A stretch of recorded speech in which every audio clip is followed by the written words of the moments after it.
Okay ठीक है, चलो भाई लास्ट क्लास में क्या पढ़े थे? लास्ट क्लास में जो पढ़े थे वो बताने से पहले, मीन्स वो डिस्कस करने से पहले मैं एक छोटा सा इन्फॉर्मेशन आपको दे देना चाहता हूँ। आज 1,30,000 का फ्रॉड मेरे साथ होते होते रह गया। Be very very careful. Means मैं उससे बहुत ज्यादा है भाई। Okay, no no no no, मतलब इंपॉर्टेंट है, आप लोगों को भी इन्फॉर्मेशन होना चाहिए। क्रेडिट कार्ड स्कैम है, वो मुझे बोला कि सर आपका क्रेडिट कार्ड का एक चार्जेस है, बट अगर आप एक एप्लीकेशन सबमिट कर देंगे तो वो चार्जेस वेव ऑफ हो जाएगा। 2-3 बार कॉल किया, मुझे लगा हाँ शायद बैंक का कॉल होगा, बट एट द एंड वो फ्रॉड कॉल था। Okay be careful. हाँ, ये आईफोन का ना यही चोचला है बेटा, इसमें ट्रू कॉलर इंस्टॉल ही नहीं होता। मत खरीदना भाई, मत खरीदना।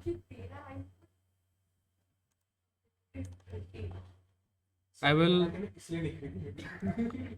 विल सजेस्ट यार, आईफोन मत खरीदना, बेस्ट बेस्ट। ओके ठीक है, ठीक है बस। तो ये एक छोटा सा इन्फॉर्मेशन था, ध्यान रखना भाई, आजकल बहुत ज्यादा फ्रॉड वर्ड होता है, भगवान की दया से मैं तो बच गया।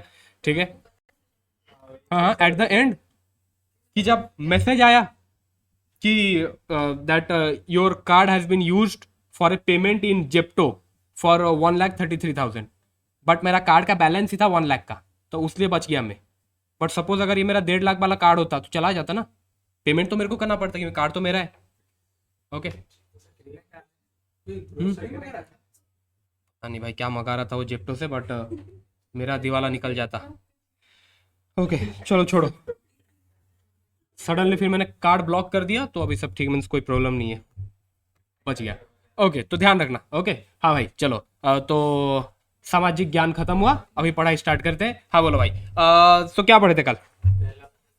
सबसे पहला पॉइंट, हाँ बोल। इनकम ट्रांसफर करता है ट्रांसफर इनकम ट्रांसफर करता है उधर transferring the asset. Asset transfer नहीं कर रहा है, सिर्फ इनकम ट्रांसफर कर रहा है, तो फिर क्या होगा? तो इनकम ट्रांसफर के हाथ में टैक्स, जो इनकम ट्रांसफर किया गया ट्रांसफरी को, वो ट्रांसफरी के हाथ में टैक्सेबल नहीं होगा, वो ट्रांसफरर के हाथ में ही टैक्सेबल होने वाला है। ये था पहला पॉइंट और सबसे इजी वाला पॉइंट। अच्छा उसके बाद नेक्स्ट, रुक जा, बोलो सोम बेटा।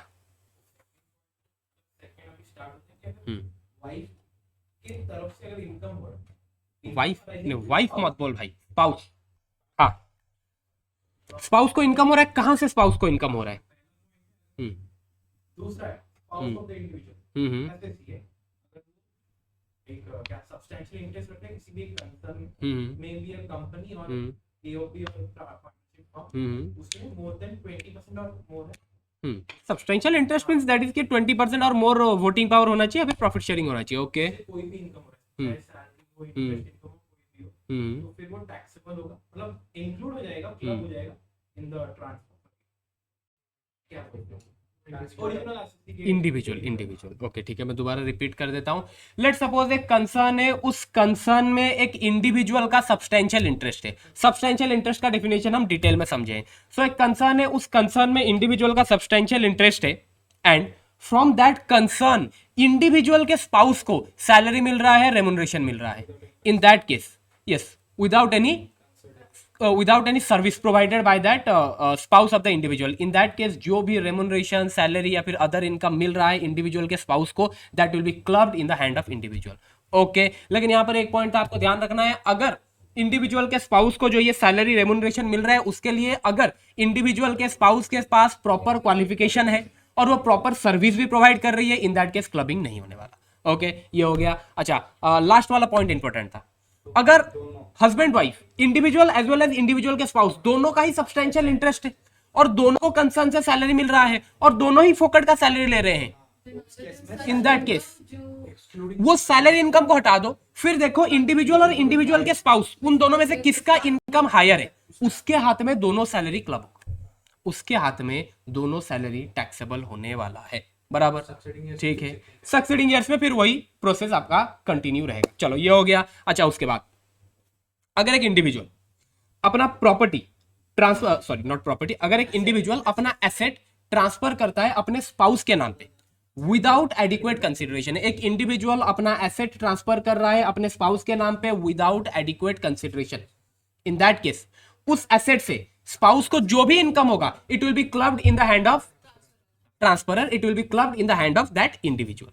बराबर, ओके। बट ध्यान रखना यहां पर जो मैंने एसेट बोला ना, asset other than house property, क्योंकि अगर हाउस प्रॉपर्टी वाला केस आ जाता है ना उसको हम ट्रीट करते हैं एज डीम्ड ओनरशिप, जो अपने पढ़े थे इनकम फ्रॉम हाउस प्रॉपर्टी वाले चैप्टर में। बराबर, ओके। ये तो मैंने डिटेल में आपको इन दोनों के बीच क्या डिफरेंस है वो भी मैंने आपको समझा दिया था, ओके। अच्छा, बट अगर ये जो एसेट ट्रांसफर किया जा रहा है, ये जो एसेट इंडिविजुअल ने ट्रांसफर किया अपने स्पाउस के नाम पे विदाउट एडिक्वेट कंसिडरेशन, अगर ये ट्रांजेक्शन हो रहा है with agreement to live apart, in that case clubbing नहीं होने वाला।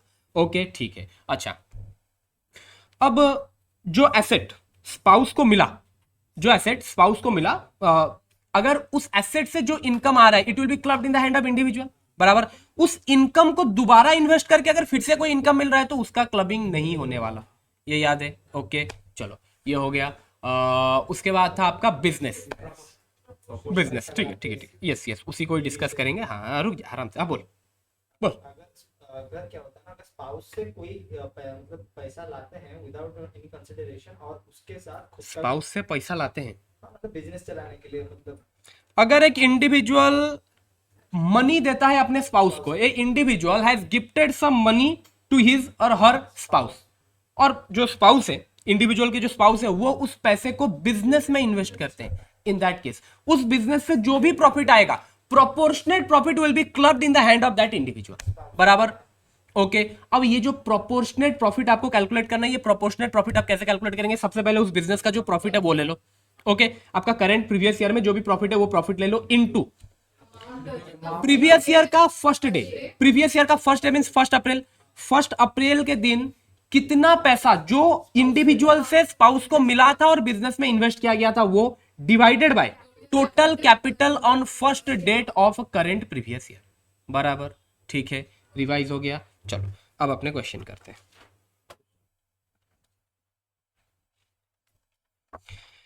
Question number 1 homework, question number 2 से स्टार्ट करते हैं। Mr A holds shares carrying 25% voting rights in X private limited. X private limited में मिस्टर ए का 25% voting right है। Mrs A is working as a computer software programmer in X private limited at a salary of 30,000 per month. She is however not qualified for the job. Other income of Mr. A and Mrs. A are 7,000, 4,000 respectively. Compute the gross total income of Mr. A and Mrs. A for assessment year 26-27 if they are paying tax under default tax regime. बोलो क्या करेंगे?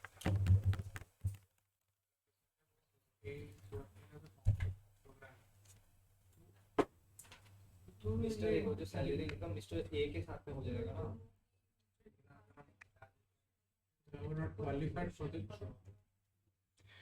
मुझे बताओ, क्या यहाँ पे Mrs A को जो सैलरी मिल रहा है वो फोकट का सैलरी मिल रहा है? फोकट का सैलरी मिल रहा है। अगर ये फोकट का सैलरी मिल रहा है, और क्या मिसेस ए के जो हस्बैंड है उनका क्या इस कंसर्न के ऊपर सब्सटेंशियल इंटरेस्ट है? बिल्कुल, फोकट का सैलरी मिल रहा है और उसके हस्बैंड का सब्सटेंशियल इंटरेस्ट भी है। तो क्या मिसेस ए को जो भी सैलरी मिल रहा है वो मिस्टर ए के हाथ में क्लब होना चाहिए? बिल्कुल क्लब होना चाहिए। ओके, तो मुझे बताओ मिस्टर ए का इनकम कितना है? मिस्टर ए का खुद का इनकम कितना है? 7 लाख। क्लब कितना होगा? 3,60,000। ओके, 3,60,000 नहीं, अरे बेटा सैलरी इनकम में डिडक्शन भी तो मिलेगा ना। सैलरी इनकम में डिडक्शन मिलेगा या नहीं मिलेगा? Standard deduction. स्टैंडर्ड डिडक्शन 50,000 नहीं मिलेगा, 75,000 मिलेगा, क्योंकि बोल रखा है आपका paying tax under default tax regime. Default tax regime में आपका स्टैंडर्ड डिडक्शन 75,000 रहता है। बराबर, ये अपने पढ़ लेंगे, नहीं पढ़े अपने पढ़ लेंगे, न्यू रिजीम वाले पार्ट में पढ़ लेंगे, ठीक है। ओके, तो अब बताओ कितना क्लब होगा फिर? आई होप आपको 2,85,000 का कैलकुलेशन समझ में आया। सबसे पहले तो देख लो भाई, सैलरी कितना आ रहा है मिसेस ए को सैलरी कितना मिल रहा है? 3,60,000 का सैलरी मिल रहा है। ओके, आप लोग बोल रहे थे कि सर इसको मिस्टर ए के इनकम के साथ क्लब कर देंगे, मिस्टर ए का जो इनकम है 7 लाख उसके साथ इसको क्लब कर देंगे। हाँ, ये क्लब होगा, but with standard deduction of 75,000। बराबर, देख लो। ओके, ये आ गया, स्टैंडर्ड डिडक्शन आ गया, और मिस्टर ए का खुद का इनकम आ गया, और टोटल इनकम उसका इतना आ गया। कोई दिक्कत वाला बात नहीं इसमें। तो ध्यान रखना भाई, स्टैंडर्ड डिडक्शन है ना, यानी कि सैलरी देख ले तो पूरा ऐड कर दो भाई, स्टैंडर्ड डिडक्शन तो मिलेगा उसे। ओके, अच्छा, अब मिसेस ए के हाथ में फिर क्या टैक्सेबल होने वाला है? जो उसका खुद का 4 लाख इनकम है बस वही टैक्सेबल होगा। ओके, खत्म, इजी था। Will your answer be different if mister A sorry Mrs A was qualified for the job. अगर मिसेस ए के पास रिक्वायर्ड क्वालिफिकेशन है फिर क्या आपका आंसर चेंज होने वाला है? जब बिल्कुल चेंज होने वाला है। अब क्लबिंग नहीं होने वाला, तो अगर आप क्लबिंग नहीं होगा इन दैट केस ये जो सैलरी था ये सैलरी किसके हाथ में टैक्सेबल होगा? मिसेस ए के हाथ में टैक्सेबल होगा। तो मिस्टर ए के हाथ में क्या टैक्सेबल होगा? 7 लाख। मिसेस ए के हाथ में क्या टैक्सेबल होगा?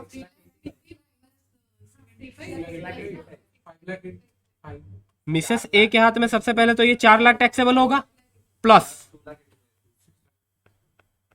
3,60,000 माइनस स्टैंडर्ड डिडक्शन बराबर। ओके, जो भी आपका आएगा फिगर, ठीक है। चलो ओके, ये हो गया। अब यहां पे Mr B holds shares carrying 30% voting power in Y private limited. Y private limited में 30% वोटिंग पावर है मिस्टर बी का। Mrs B is working as a accountant in Y private limited getting income under the head salary computed of 3,44,000 without any qualification in accountancy. Okay, basically plain BCom. नहीं, plain BCom भी नहीं हो सकता ये। Okay, Mr B also receives 30,000 as interest on security. Mrs. B owns a house property which she has let out. Rent received from tenant is 6,000 per month. Compute the gross total income of Mr. B and Mrs. B. Mr. B and Mrs. B का gross total income आपको calculate करना है। मुझे बताओ Mrs B को जो salary मिल रहा है क्या वो फोकट का है? क्या उसके हस्बैंड का कंपनी के ऊपर, मींस जहां से मिसेस बी को सैलरी मिल रहा है उस कंसर्न के ऊपर उसके हस्बैंड का सब्सटेंशियल इंटरेस्ट है? बिल्कुल सब्सटेंशियल इंटरेस्ट है। तो फिर बोलो क्या करेंगे? मिसेस बी को जो भी सैलरी मिल रहा है वो क्लब होने वाला है मिस्टर बी के हाथ में, क्लब होने वाला है। मिस्टर बी का इनकम कितना है? मिस्टर बी का अदर इनकम कितना है?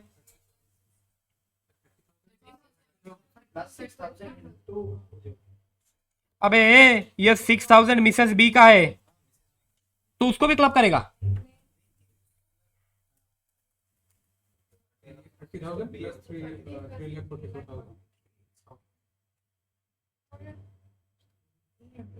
बोलो भाई क्या दिक्कत हो रहा है, बोलो।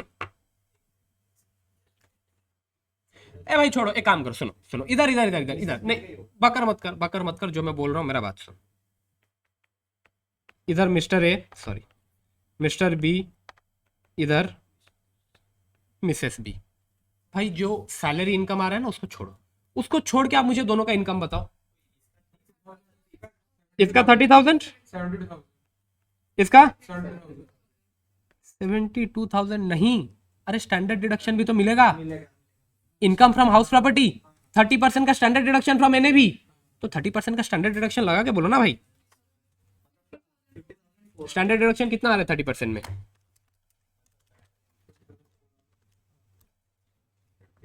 $21600 स्टैंडर्ड डिडक्शन माइनस करने के बाद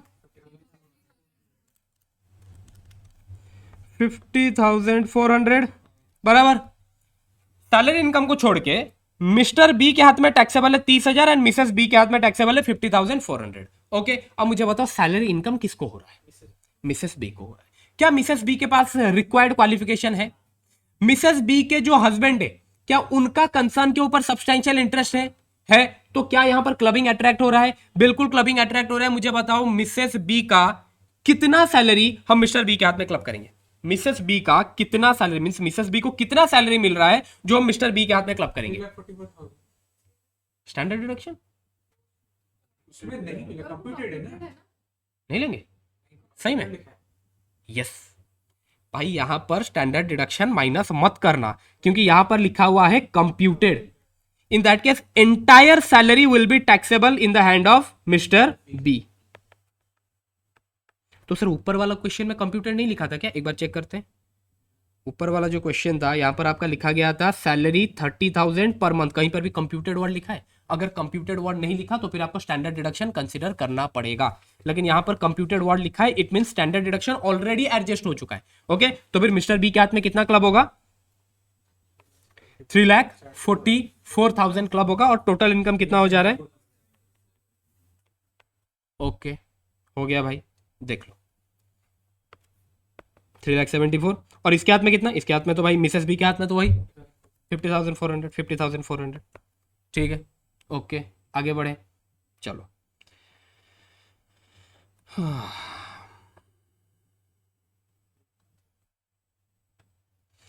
ये देखो, mister Vaibhav started A proprietary business on 1 अप्रैल 2024। 1 अप्रैल 2024 को वैभव एक प्रोप्राइटरी बिजनेस स्टार्ट करता है with A capital of 5 lakhs। He incurred A loss of 2 lakhs during the previous year 24-25। 24-25 में उसे लॉस हो जाता है 2 लाख रुपए का। To overcome the financial position his wife miss Vaishali, a software engineer, gave a gift of 5 lakhs on 1 अप्रैल 2025। 1 अप्रैल 2025 को वैभव की जो वाइफ है वो वैभव को गिफ्ट देती है कितना, 5 लाख रुपया, which was immediately invested in the business by वैभव। और वैभव इमीडिएटली वो 5 लाख रुपया अपने बिजनेस में इन्वेस्ट कर देता है। He earned a profit of 4 lakhs during previous year 25-26। previous year 25-26 में उसको टोटल प्रॉफिट होता है 4 लाख रुपए का। Compute the amount to be clubbed in the hand of Miss Vaisali for assessment year 26-27। If Miss Vaisali gives the said amount as loan, what would be the amount to be clubbed? ठीक है, इसको छोड़ो, ये बाद में देखेंगे, इसको बाद में देखेंगे। तो ऊपर वाला बताओ भाई।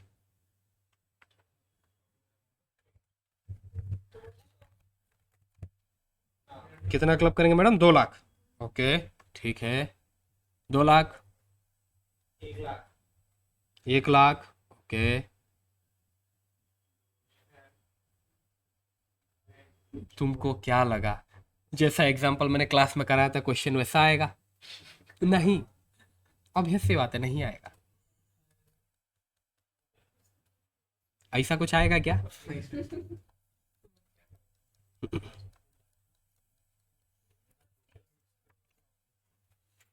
चलो छोड़ो, एक बार कैलकुलेशन करते हैं अपने। इधर देखो,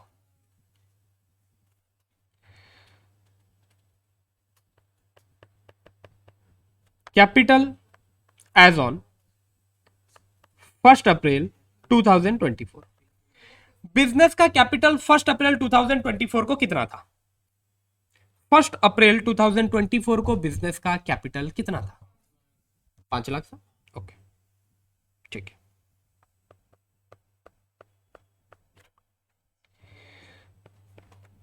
लॉस ड्यूरिंग प्रीवियस ईयर 24-25 कितना लॉस हुआ था? 2 लाख लॉस हुआ था ना? यस। तो मुझे बताओ, जब लॉस होता है तो भाई तुम्हारा कैपिटल रिड्यूस होता है या फिर कैपिटल बढ़ता है? You all are account student. अबे कैपिटल रिड्यूस होता है या कैपिटल बढ़ता है जब लॉस होता है? तो रिड्यूस होता है।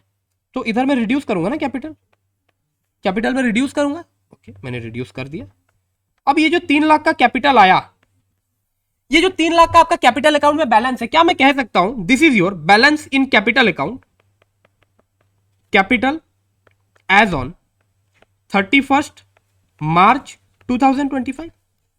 इसमें कोई दिक्कत वाला बात नहीं है। या फिर मैं इसको ऐसा भी कह सकता हूं, कैपिटल एज ऑन 1 अप्रैल 2025। अरे जो प्रीवियस ईयर 24-25 का क्लोजिंग होगा वही 25-26 का ओपनिंग होगा ना, बराबर। इसमें कोई दिक्कत वाला बात नहीं है, ठीक है। अच्छा, अब क्या होता है? न्यू इन्वेस्टमेंट बाय मिसेस, नहीं, new investment by Mr B that he received from Mrs B. Mr B को उसके वाइफ से जो पैसा मिला उसको उसने बिजनेस में इन्वेस्ट किया। कितना इन्वेस्ट किया? 5 लाख। ओके, अब ये 5 लाख के इन्वेस्टमेंट को इंक्लूड करके मुझे बताओ कैपिटल एज ऑन। अच्छा एक सेकंड, ये कैपिटल इन्वेस्ट कब हुआ था? ये जो 5 लाख का कैपिटल जो मिस्टर वी को मिसेस बी से मिला था और वो बिजनेस में इन्वेस्ट किया, कब इन्वेस्ट किया था?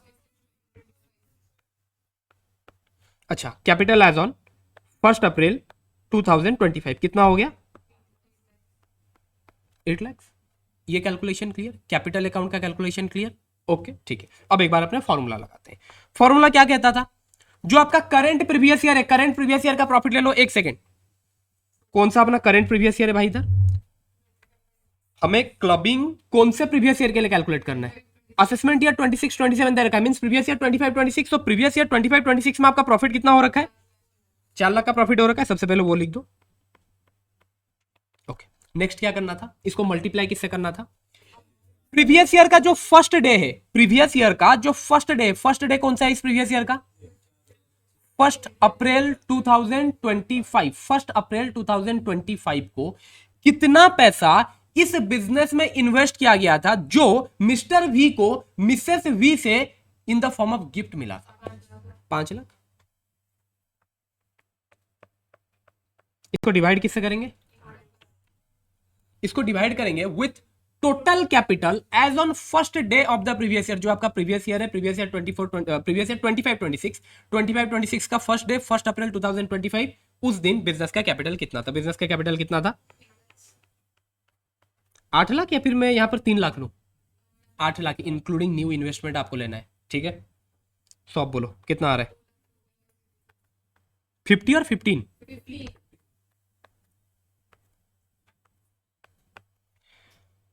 दिस इज योर अमाउंट जो किसके हाथ में क्लब होगा? यहां पर पैसा कौन दिया था? मिसेस भी पैसा दिया था मिस्टर वी को ना। सो ये जो इनकम हो रहा है 2,50,000 का, ये इनकम क्लब होने वाला है मिसेस भी के हाथ में। What about remaining 1.5 lakh? What about remaining 1.5 lakh? Mister भी के हाथ में टैक्सेबल होगा, बराबर। I hope it is clear. ठीक है, ठीक है, ओके। देख लो भाई कैलकुलेशन, प्लीज एक बार बुक का कैलकुलेशन देख लो।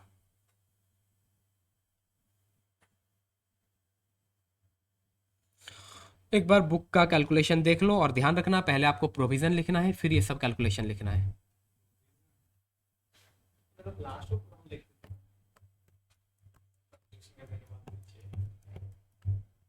क्या हुआ?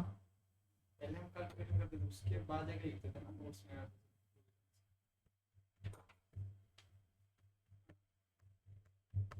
कहाँ पे? पहले करते थे, उसके बाद नोट्स में जाके प्रोविजन लिखते थे। वो भी कर सकते हो, उसमें भी कोई दिक्कत वाला बात नहीं है। जो फॉर्मेट तुम्हें ठीक लगे, बट लिख के आना है प्रोविजन, बस that is the requirement. Yes, तो कैलकुलेशन पहले कर सकता है, फिर तो नीचे भी नोट्स लिख सकता है। चलो देख लो एक बार। इस टाइप का और एक क्वेश्चन है, मैं वो लिख के कराऊंगा। अभी करेंगे, लिख के करेंगे, इसीलिए इसको मैंने रफ में करा दिया। और एक क्वेश्चन है वो लिख के करेंगे, वो ज्यादा इंपॉर्टेंट है। ठीक है, अच्छा। अब इस क्वेश्चन को मैं थोड़ा सा आगे लेके जाना चाहता हूं, हालांकि आपके बुक में दे नहीं रखा, बट स्टिल मैं इस क्वेश्चन को अब थोड़ा सा और आगे लेके जाना चाहता हूं। इंपॉर्टेंट है समझना, क्या पता एग्जाम में क्वेश्चन आ जाए। देखो, यही क्वेश्चन को हम कंटिन्यू कर रहे हैं, सेम क्वेश्चन को हम आगे कंटिन्यू कर रहे हैं, ठीक है? ओके, बस मैं एक एक्स्ट्रा डाटा देता हूं आपको। प्रीवियस ईयर 26 27, अभी जो हमने ये क्वेश्चन सॉल्व किया, ये हमने सॉल्व किया फॉर प्रीवियस ईयर 25 26। प्रॉफिट था 4 लाख। 4 लाख को हमने डिवाइड कर दिया between Mr B and Mrs B. Previous year 26 27 में प्रॉफिट होता है, profit from this business 5 lakh. कितना मिसेस वी के हाथ में क्लब होगा? कितना मिसेस वी के हाथ में क्लब होगा?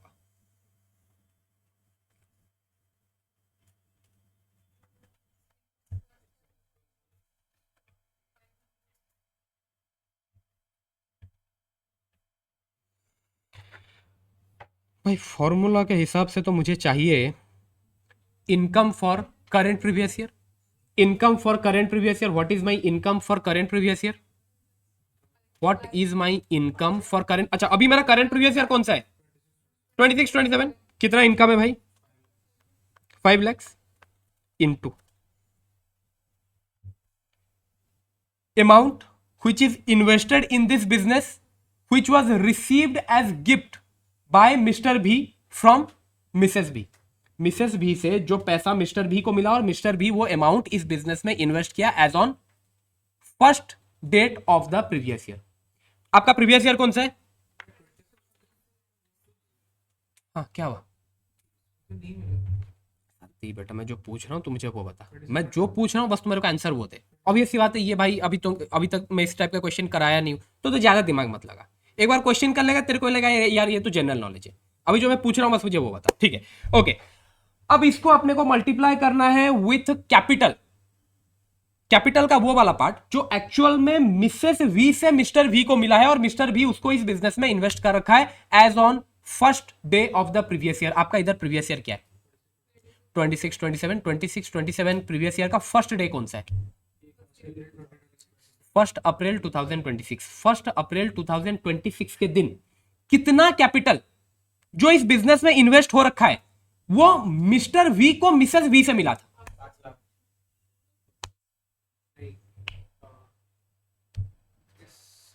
5 लाख। यस 5 लाख। हाँ बोल भाई, क्या हुआ, बता क्या? जो हम करा होगा हम्म उसका पोर्शन भी इंक्लूड करके नहीं बोले? Good question.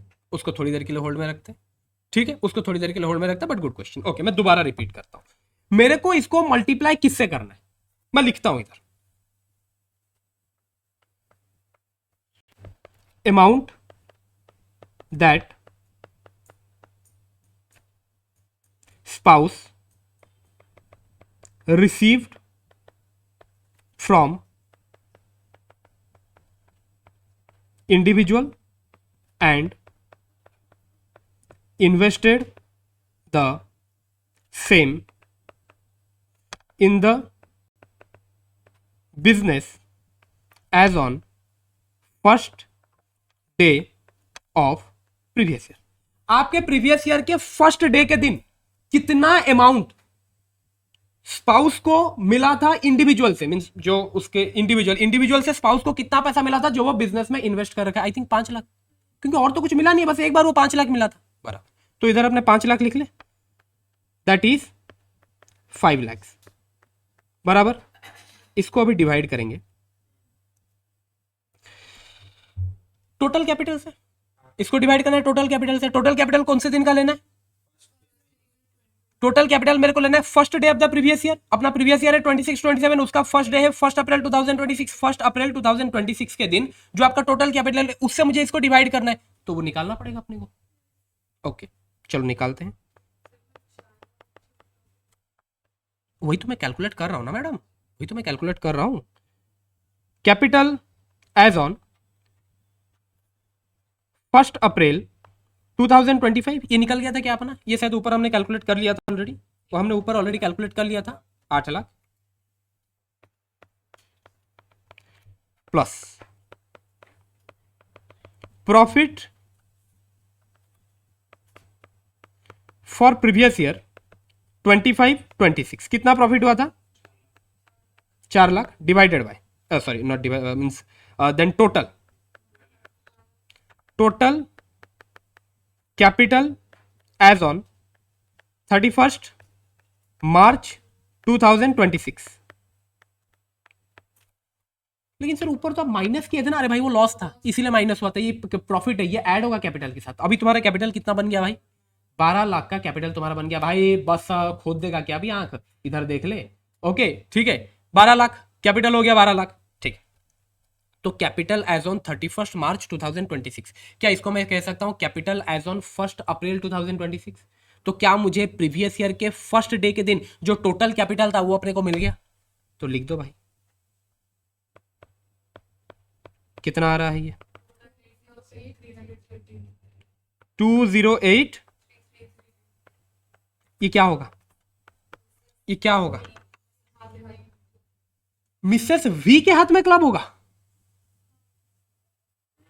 मिसेस वी के हाथ में, अच्छा सॉरी यहाँ पे मिसेस वी पैसे थी। यस, मिसेस वी के हाथ में क्लब होगा, बराबर। ओके हाँ करेक्ट, ठीक है। यहां तक क्लियर? यहां तक क्लियर? हाँ बोल भाई, अभी तू क्या बोल रहा था बता। बोला था कि जो प्रॉफिट है हमारा 50,000, मिसेस पी का लाइक कैपिटल यूज कर लिया है, तो उसका प्रोपोर्शन हम ऊपर ऐड करें। यस करेक्ट, तू बोल रहा है कि सर ये जो 2,50,000 है, ये जो मीन्स आप ये यहाँ पर ये जो प्रॉफिट आप ऐड कर रहे हो ना 4 लाख का, ये जो प्रॉफिट आप इधर 4 लाख का ऐड कर रहे हो, ये 4 लाख के प्रॉफिट में से तो 2,50,000 का प्रॉफिट हम मिसेस वी के हाथ में क्लब किए थे प्रीवियस ईयर 25 26 में, तो सर उसको इधर ऐड नहीं करेंगे? तेरा कहना यही है ना, इसको भी अपने को इधर ऐड करना चाहिए था ना, नहीं करेंगे?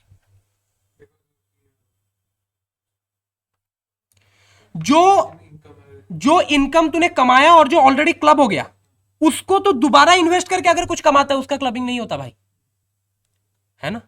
तो ये तो वही हो गया ना, ये इनकम तूने, ये इनकम कमाया, वो ऑलरेडी क्लब हो गया। ये क्लब हो गया या नहीं हो गया मुझे बता। ये 2,50,000 ऑलरेडी मिसेस वी के हाथ में क्लब हो चुका है या नहीं हुआ है, क्लब हो चुका है। तो अगर ये क्लब हो चुका है, इसको दोबारा इन्वेस्ट करके वो जो कमा रहा है, क्या वो फिर से क्लब होगा? नहीं होगा ना। कल एफडी वाला एग्जांपल लिए थे या नहीं लिए थे, बराबर। एफडी से जो इंटरेस्ट आ रहा है वो क्लब होगा, लेकिन वो इंटरेस्ट को आप दोबारा इन्वेस्ट करके फिर उससे कुछ कमा रहे हैं, वो क्लब नहीं होता। इट्स जस्ट लाइक दैट, ये वैसा ही तो है, ठीक है। मीन्स आप ऐसा समझो, मिस्टर वी को मिसेस वी से 5 लाख रुपया मिला, वो 5 लाख रुपया में से 5 लाख रुपया वो इन्वेस्ट करके इतना कमाया। कौन इतना कमाया? मिस्टर वी इतना कमाया, और वो मिसेस वी के हाथ में क्लब हो गया एक बार, बस खत्म। फिर मिस्टर वी इसको और कहीं या फिर अपने बिजनेस में दोबारा इन्वेस्ट करके फिर उससे कुछ कमाता है, वो क्लब नहीं होगा, वो क्लब नहीं होगा। दैट्स वाई हम यहां पर इस पार्ट को ऐड नहीं किए इधर, बराबर भाई, तेरा क्लियर? हाँ, और बोलो, और कुछ कंफर्म, आगे बढ़े, ओके चलो।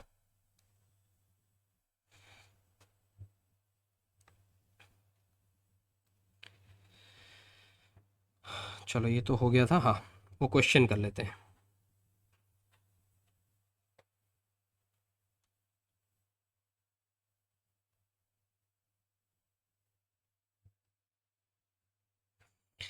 हाँ, question number 4। A proprietary business was started by Rani in year 2003, 2023 में रानी एक प्रोप्राइटरी बिजनेस स्टार्ट करती है। As on 1 April 2024 her capital in the business was 3 lakh, उसका कैपिटल है 3 लाख। 1 अप्रैल 2024 को उसका कैपिटल दे रखा है आपको 3 lakh. Her husband gifted 2 lakhs on 10th April 2024 to her, and the sum is invested by Rani in her business on same day। और इस दिन रानी ये 2 लाख रुपया अपने बिजनेस में इन्वेस्ट कर देती है।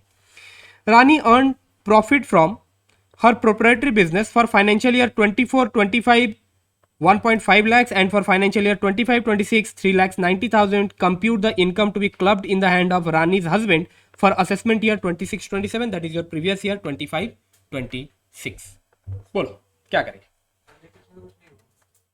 पहले केस में कुछ नहीं होगा, चलो ठीक है, इसको लिख के करते हैं, इसको लिख के करते हैं, ठीक है, इसको लिख के करते हैं। क्वेश्चन नंबर क्या था ये? Question number 4।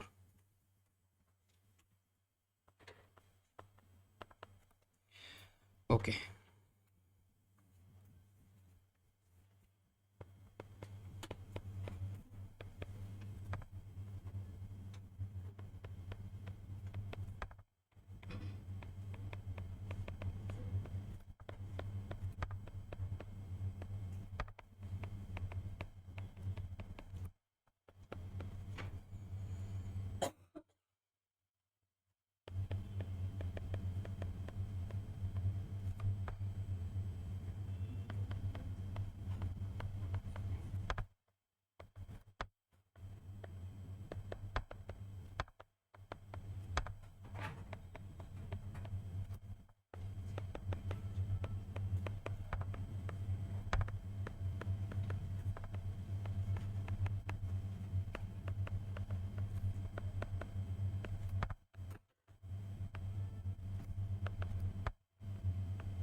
ओके, प्रोविजन मैंने लिख दिया। As per relevant provision of Income Tax Act, if a individual transfer any asset to his spouse without adequate consideration, then income from such asset shall be clubbed in the hand of such individual। ये अपने को मालूम है, ये हमने लिख दिया, ठीक है। If capital is contributed by such individual to his spouse and the same is invested by his spouse in business, then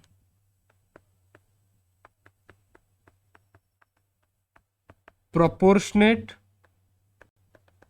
profit of such business is taxable. ठीक है, यहां तक clear?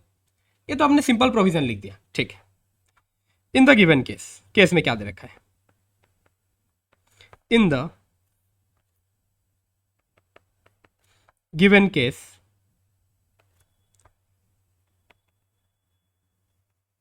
Mrs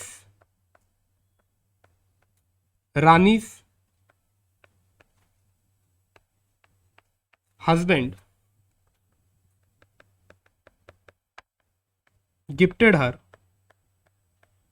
2 lakhs on 10th April 2024. 10th April 2024 था, 10th April 2024 रानी's husband, उसके husband दिए थे।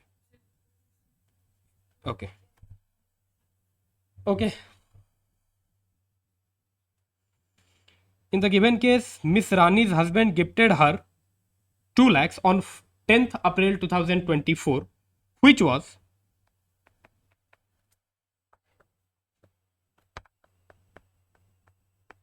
invested by her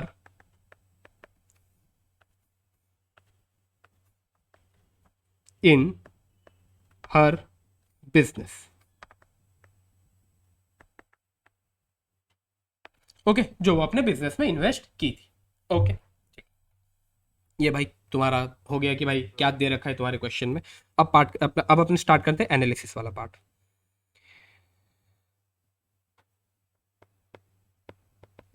profit for the previous year 24-25 was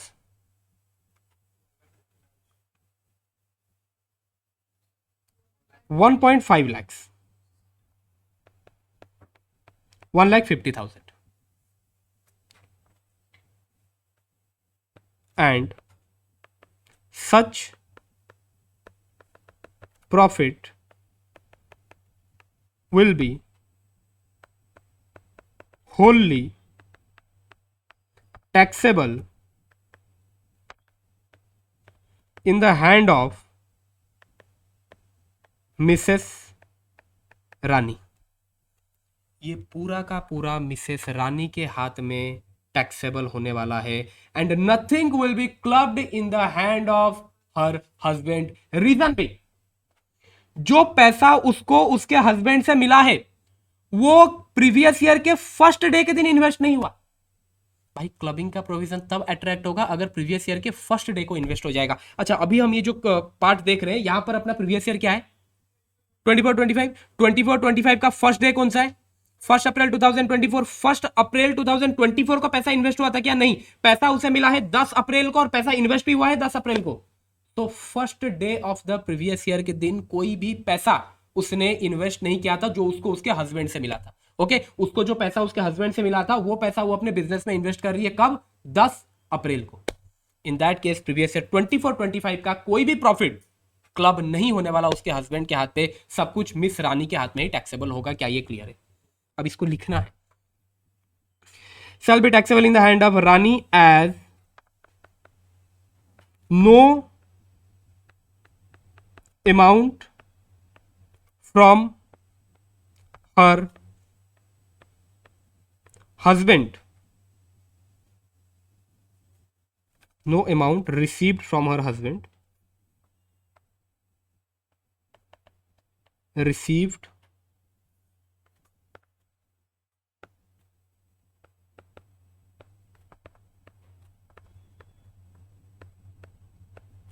from her husband was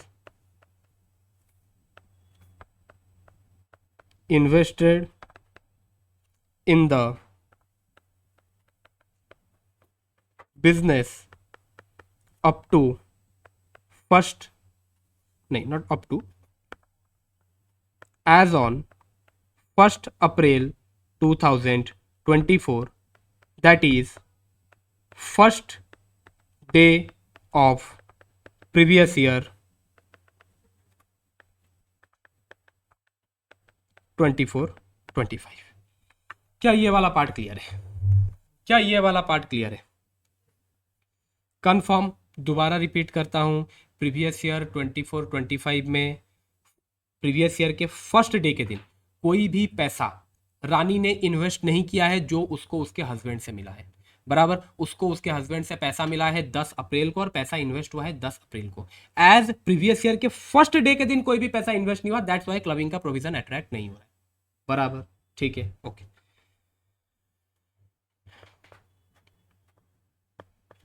profit for previous year 25-26, what was the profit for previous year 25-26?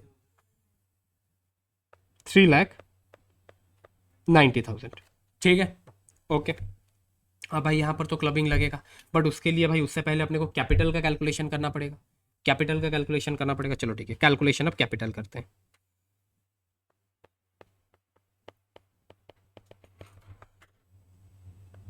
Calculation of capital as on 1st April 2025। 1st अप्रैल 2025 को total capital कितना था? Capital as on, अच्छा एक second, अपने को शायद capital दे रखा था 1st अप्रैल 2024 को अपने को कैपिटल दे रखा था, okay. Capital as on 1st April 2024 3 lakh दे रखा है, ओके। चलो, plus capital invested as on 10/4/2024, कितना इन्वेस्ट हुआ था? 2 लाख, उसको उसके हस्बैंड से मिला था 2 लाख, प्लस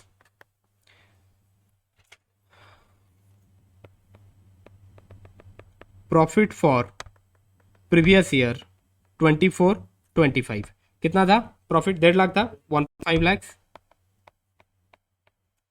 चलो कितना आ गया भाई ये? कैपिटल एज ऑन 1st अप्रैल 2025 6,50,000, बराबर। Now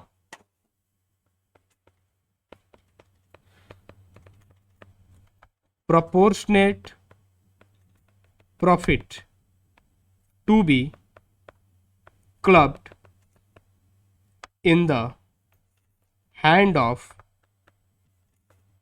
Mrs. Rani's husband. Rani के हस्बैंड के हाथ में कितना प्रोपोर्शनेट प्रॉफिट टैक्सेबल होने वाला है? अच्छा एक सेकंड, प्रॉफिट कितना था? 3,90,000 इक्वल टू 3,90,000, बराबर। प्रीवियस ईयर कौन सा है अपना? अभी अपना प्रीवियस ईयर कौन सा है? 25-26। प्रीवियस ईयर 25-26 में, प्रीवियस ईयर 25-26 के पहले दिन कितना कैपिटल रानी ने इन्वेस्ट कर रखा है इस बिजनेस में जो उसको उसके हस्बैंड से मिला है? 2 लाख।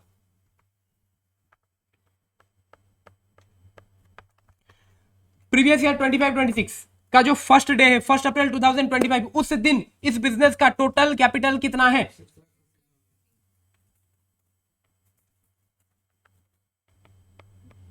क्लबिंग कितना होगा? 1 lakh.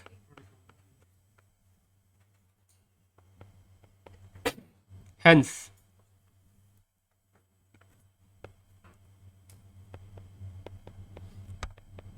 as per the above analysis for previous year 25-26, profit of rupees 1,20,000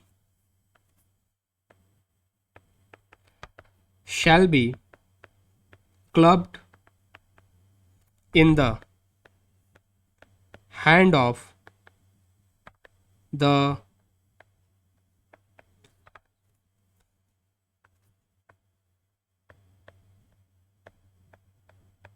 husband of Mrs. रानी।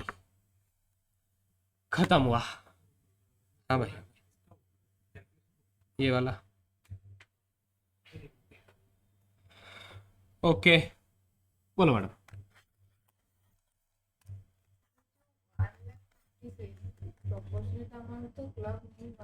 ना नहीं हुआ था, उसको ऐड, किसको ऐड नहीं करेंगे? नहीं मतलब मैं समझ नहीं पाया, हाँ क्या बोल रहा है, और एक बार रिपीट कीजिए। प्रीवियस वाला क्वेश्चन, इससे पहले वाला क्वेश्चन, हाँ ओके, इससे पहले वाला क्वेश्चन। अच्छा ये हो गया भाई सबका लिख के, हाँ बोलो इससे इससे प्रीवियस वाला क्वेश्चन कौन सा देखना? अब इसके प्रीवियस वाले क्वेश्चन में भी हम 2 साल का कैलकुलेशन कर रहे थे, तो उसमें कौन से साल वाले कैलकुलेशन में जाएंगे? ये वाला, हाँ। अरे यार, अरे आपका रिक्वायरमेंट क्या है, आप तो बोलिए। हाँ हाँ हमने प्रॉफिट के प्रोपोर्शनल को ऊपर प्लस नहीं किया, क्योंकि वो पहले ही क्लब हो चुका है। इसमें आप बोल रहे हैं दैट प्रॉफिट का प्रोपोर्शन को हमने, हाँ नहीं एक बार आप अगर फिगर वाइज बोलेंगे तो ज्यादा बेहतर होगा, मैं इसलिए ना क्वेश्चन यहाँ पर निकाल दिया। आप मुझे फिगर वाइज बात बोलिए, क्या फिगर? सेकंड ईयर के कैलकुलेशन, पहला वाला क्वेश्चन सेकेंड ईयर का कैलकुलेशन, हाँ ओके, सेकेंड ईयर का कैलकुलेशन, हाँ सेकेंड ईयर का कैलकुलेशन, प्रोपोर्शनल अमाउंट प्रॉफिट का प्लस नहीं किया था, प्लस नहीं किया था, क्योंकि वो क्लब हो चुका है। क्लब हो चुका था, हाँ इसमें तो इसमें क्लब नहीं हुआ, तो फिर आप क्या बोल रहे हैं? प्रॉफिट के प्रोपोर्शनल अमाउंट इन्वेस्टमेंट अमाउंट में प्लस प्रॉफिट का भी प्रोपोर्शनेट अमाउंट 2 लाख में आ 2 लाख में ऐड करने के लिए, क्यों? अच्छा मीन्स आप यहाँ पे बोल रहे हैं दैट ये वाला जो 2 लाख है इसमें इस प्रॉफिट का, अच्छा इस प्रॉफिट का प्रोपोर्शनेट अमाउंट हम ऐड करेंगे, क्यों? क्यों ऐड करेंगे यार? आप चीज़ों को गलत समझ ले रहे हो। आप ऐसा समझो दैट वो इस बिजनेस में पैसा इन्वेस्ट किया है 1 अप्रैल 2025 को, means for our calculation purpose, okay. भले ही वो 10 अप्रैल 2024 को एक्चुअल में इन्वेस्ट किया, बट 24-25 में हम कोई प्रोपोर्शनेट कर रहे हैं क्या? नहीं कर रहे, क्योंकि प्रीवियस ईयर 24-25 के फर्स्ट डे के दिन पैसा इन्वेस्ट हुआ नहीं था, है ना? So it will be consider like कि वो पैसा इन्वेस्ट किया 25-26 में, मीन्स 25-26 के फर्स्ट डे के दिन पैसा इन्वेस्ट किया, ठीक है ओके। चलो हो गया ये वाला पार्ट, ओके। अब एक बार बुक का कैलकुलेशन देख लो, बुक का डिजाइन थोड़ा सा अलग है। कौन सा क्वेश्चन नंबर 4 था ना? हाँ आंसर आ गया 1,20,000, ठीक है। अब इसका डिजाइन थोड़ा सा अलग है, बस बात वही है।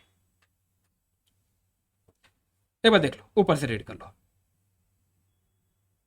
ऊपर का देखो भाई, प्रोविजन आ गया, ठीक है। Clubbing in the hand of individual if income is earn from asset transfer directly और indirectly to the spouse of individual otherwise then adequate consideration, ऊपर का प्रोविजन आ गया। फिर वो केस लिख दिया, in this case miss Rani received a gift of 2 lakhs from her husband which she invested in her business, case लिख दिया कि भाई केस में ये हो रहा है। फिर उसका कैलकुलेशन ऐसा आ गया, वो एक टेबल में कैलकुलेशन किया है, हम थोड़ा सा स्टेज में किया, हम ईयर 1 ईयर 2 करके किए, बस वही डिफरेंस है। हाँ जो मिसेस रानी का भी जो निकाला है ना प्रॉफिट, मिसेस रानी का भी प्रॉफिट निकाला है, बट क्या वो पूछा था? अगर पूछा है तो हम निकाल लेंगे, आई डोंट थिंक वो पूछा है, तो ठीक है। तो ये वाला मतलब कहाँ लिखना चलेगा? एक सेकंड देख लेते हैं ना एक बार हम, क्या पूछा है वो। यस वो पूछा है compute the income to be clubbed in the hand of Rani's husband, Rani के हस्बैंड के हाथ में कितना इनकम क्लब हो, क्या वो हमने निकाल लिया, हम कंक्लूजन में वो लिख दिया, बस ठीक है। तो इसका रिक्वायरमेंट है, ठीक है, वो एक्सेस मतलब ज़्यादा निकाल, मतलब ज़्यादा प्रेजेंटेशन किया है, ठीक है ओके। अपने को जो क्वेश्चन में पूछा भाई हमने वो कर दिया, ठीक है ओके। चलो एक बार मैं ये आपको दिखा देता हूँ कि इसमें एग्जैक्टली हुआ क्या। ये उसका ओपनिंग कैपिटल, ठीक है, प्रॉफिट 2 लाख का, तो फिर क्लोजिंग कैपिटल आ गया 5 लाख का, ठीक है। नो सॉरी, ये प्रॉफिट नहीं है, ये इन्वेस्टमेंट है, सॉरी ये इन्वेस्टमेंट है 2 लाख का, जो इन्वेस्टमेंट उसको उसके हस्बैंड से मिला। फिर प्रॉफिट हुआ उसका 1.5 लाख का। तो अब अगर आप देखेंगे टोटल कैपिटल जो मिस रानी का है, मिस रानी का कैपिटल कितना हुआ 4.5 लाख का, और जो उसके हस्बैंड से मिला है और वो बिजनेस में इन्वेस्ट कर रखी है 2 लाख, और टोटल कैपिटल कितना है 650। बस इस हिसाब से अपने को प्रॉफिट को प्रोपोर्शनेट कर देना है। ठीक है, देखो ये कैलकुलेशन करना है कर सकते हो, मैंने जो बताया वो भी कर सकते हो। ठीक है, ओके।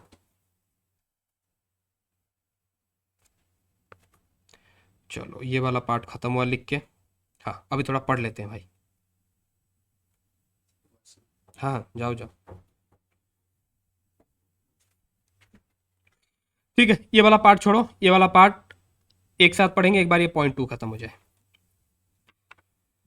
तो एक इंडिविजुअल अगर अपने स्पाउस को कोई भी प्रॉपर्टी ट्रांसफर करता है without adequate consideration, in that case उस एसेट से स्पाउस को जो भी इनकम होगा वो किसके हाथ में क्लब होने वाला है, इंडिविजुअल के हाथ में क्लब होने वाला है। बराबर।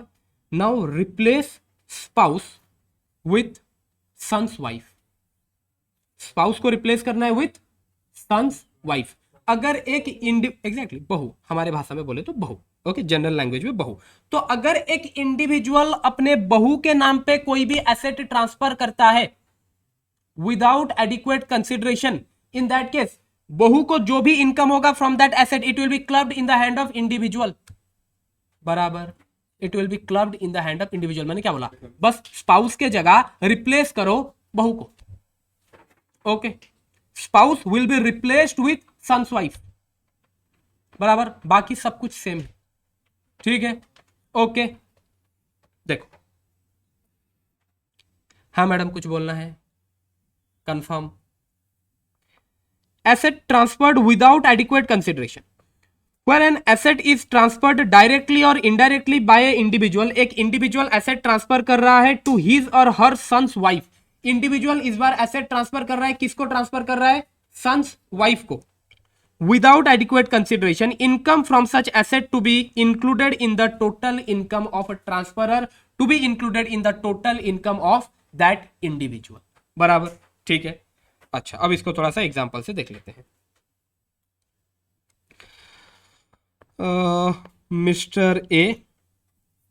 मिस्टर ए का बेटा है मिस्टर बी, नहीं ऐसे लिख लेते हैं, Mr A son of Mr A, Mr B and wife of Mr B is Mrs B. बराबर। अब अगर मिस्टर ए कोई भी एसेट ट्रांसफर करता है मिसेस बी को, लेट सपोज मिस्टर ए के पास एक एफडी था, मिस्टर ए इस एफडी को ट्रांसफर कर देता है अपने सन्स वाइफ के नाम पे। Okay, transferred FD of rupees 10 lakh, 10 lakh का एफडी ट्रांसफर कर देता है। किसको ट्रांसफर कर देता है, अपने सन्स वाइफ को। अब मुझे बताओ इस एफडी से जो भी इंटरेस्ट इनकम होने वाला है मिसेस बी को, वो किसके हाथ में क्लब होगा, मिस्टर ए के हाथ में क्लब होने वाला है। क्या ये क्लियर है, क्या यहां तक क्लियर है, कंफर्म? ओके, ठीक है, चलो ये तो ठीक है, इसमें कोई दिक्कत वाला बात नहीं है। ओके,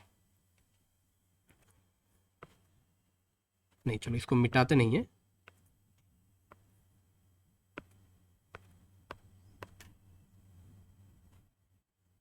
ये केस 1 था, ये केस 2। केस 2 में मैं मिस्टर ए को रिप्लेस करता हूं with Mrs A.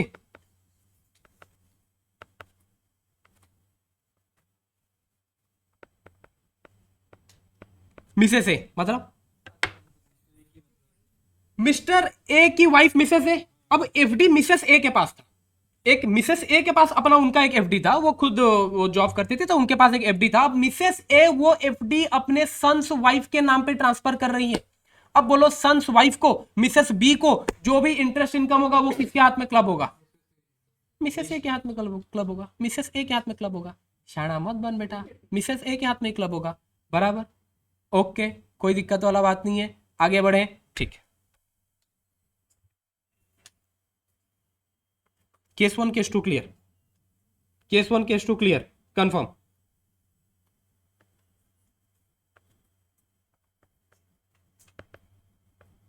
Case 3, case 1 case 2 को ध्यान में रख के केस 3 सॉल्व करना। Mr A, Mr A, Mrs A, Mrs A कौन है मिस्टर ए का?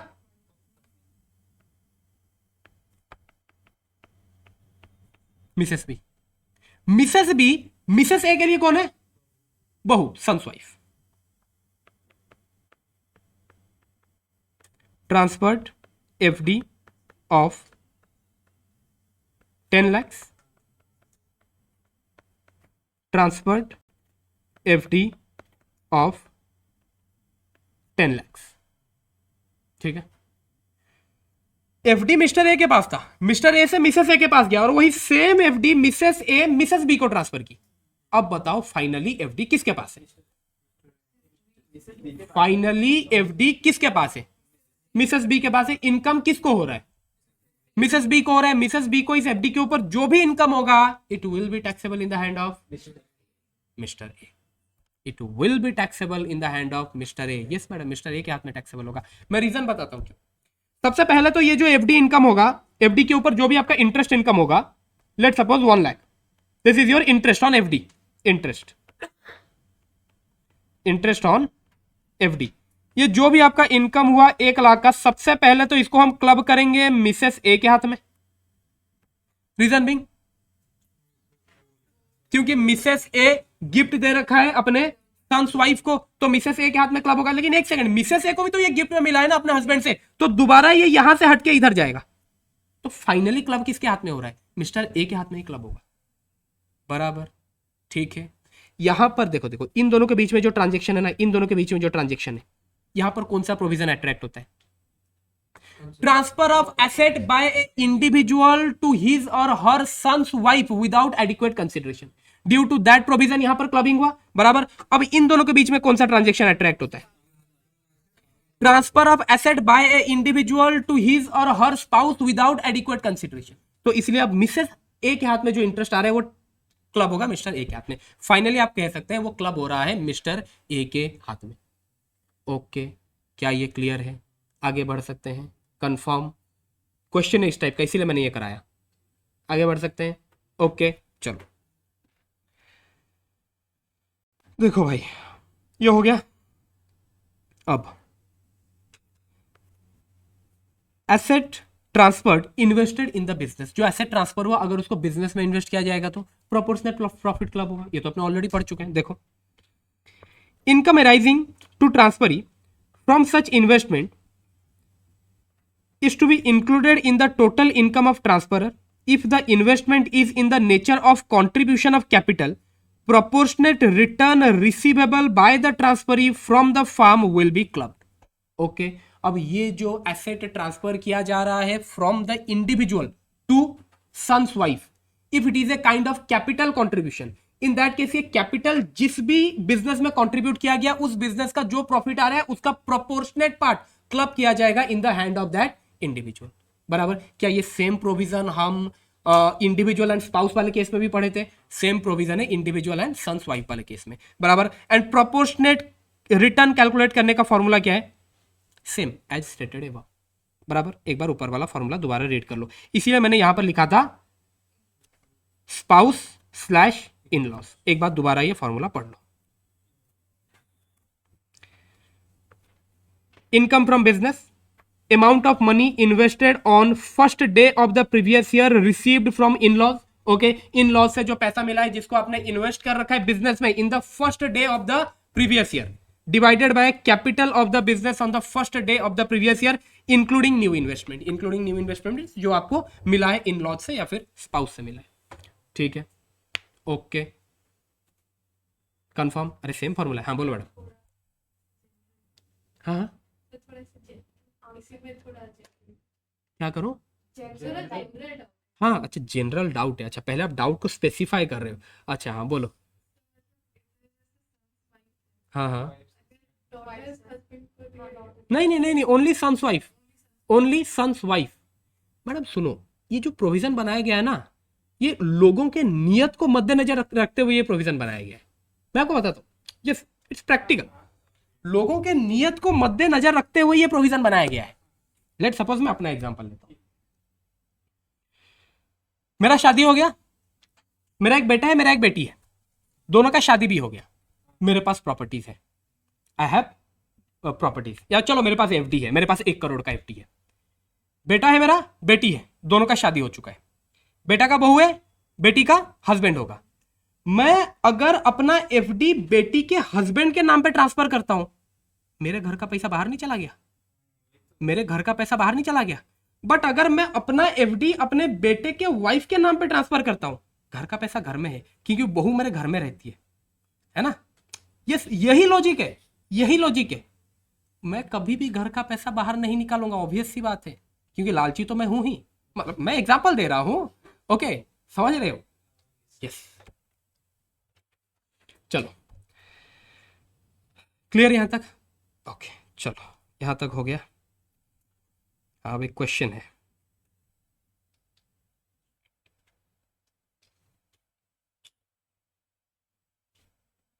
क्वेश्चन नंबर 4 हो गया। Question number 3, Mr A gifted a house property valued 50 lakhs to his wife Mrs B, who in turns has gifted the same to Mrs. C, their daughter-in-law. Mr A house property अपने wife को देता है और Mr A के wife Mrs B वो house property gift कर देती है मिसेस सी को। कौन है Mrs C? Son's wife, son's wife. अरे daughter in law mean son's wife. The house was let out at 25,000 per month throughout the year. Compute the total income of Mr. A and Mrs. C. Will your answer differ if the said property was gifted to his son, husband of Mrs. C? ये बाद में देखेंगे, छोड़ दो। अरे यार उधर भी एक पार्ट रहेगा, हाँ पहले ये देख लो,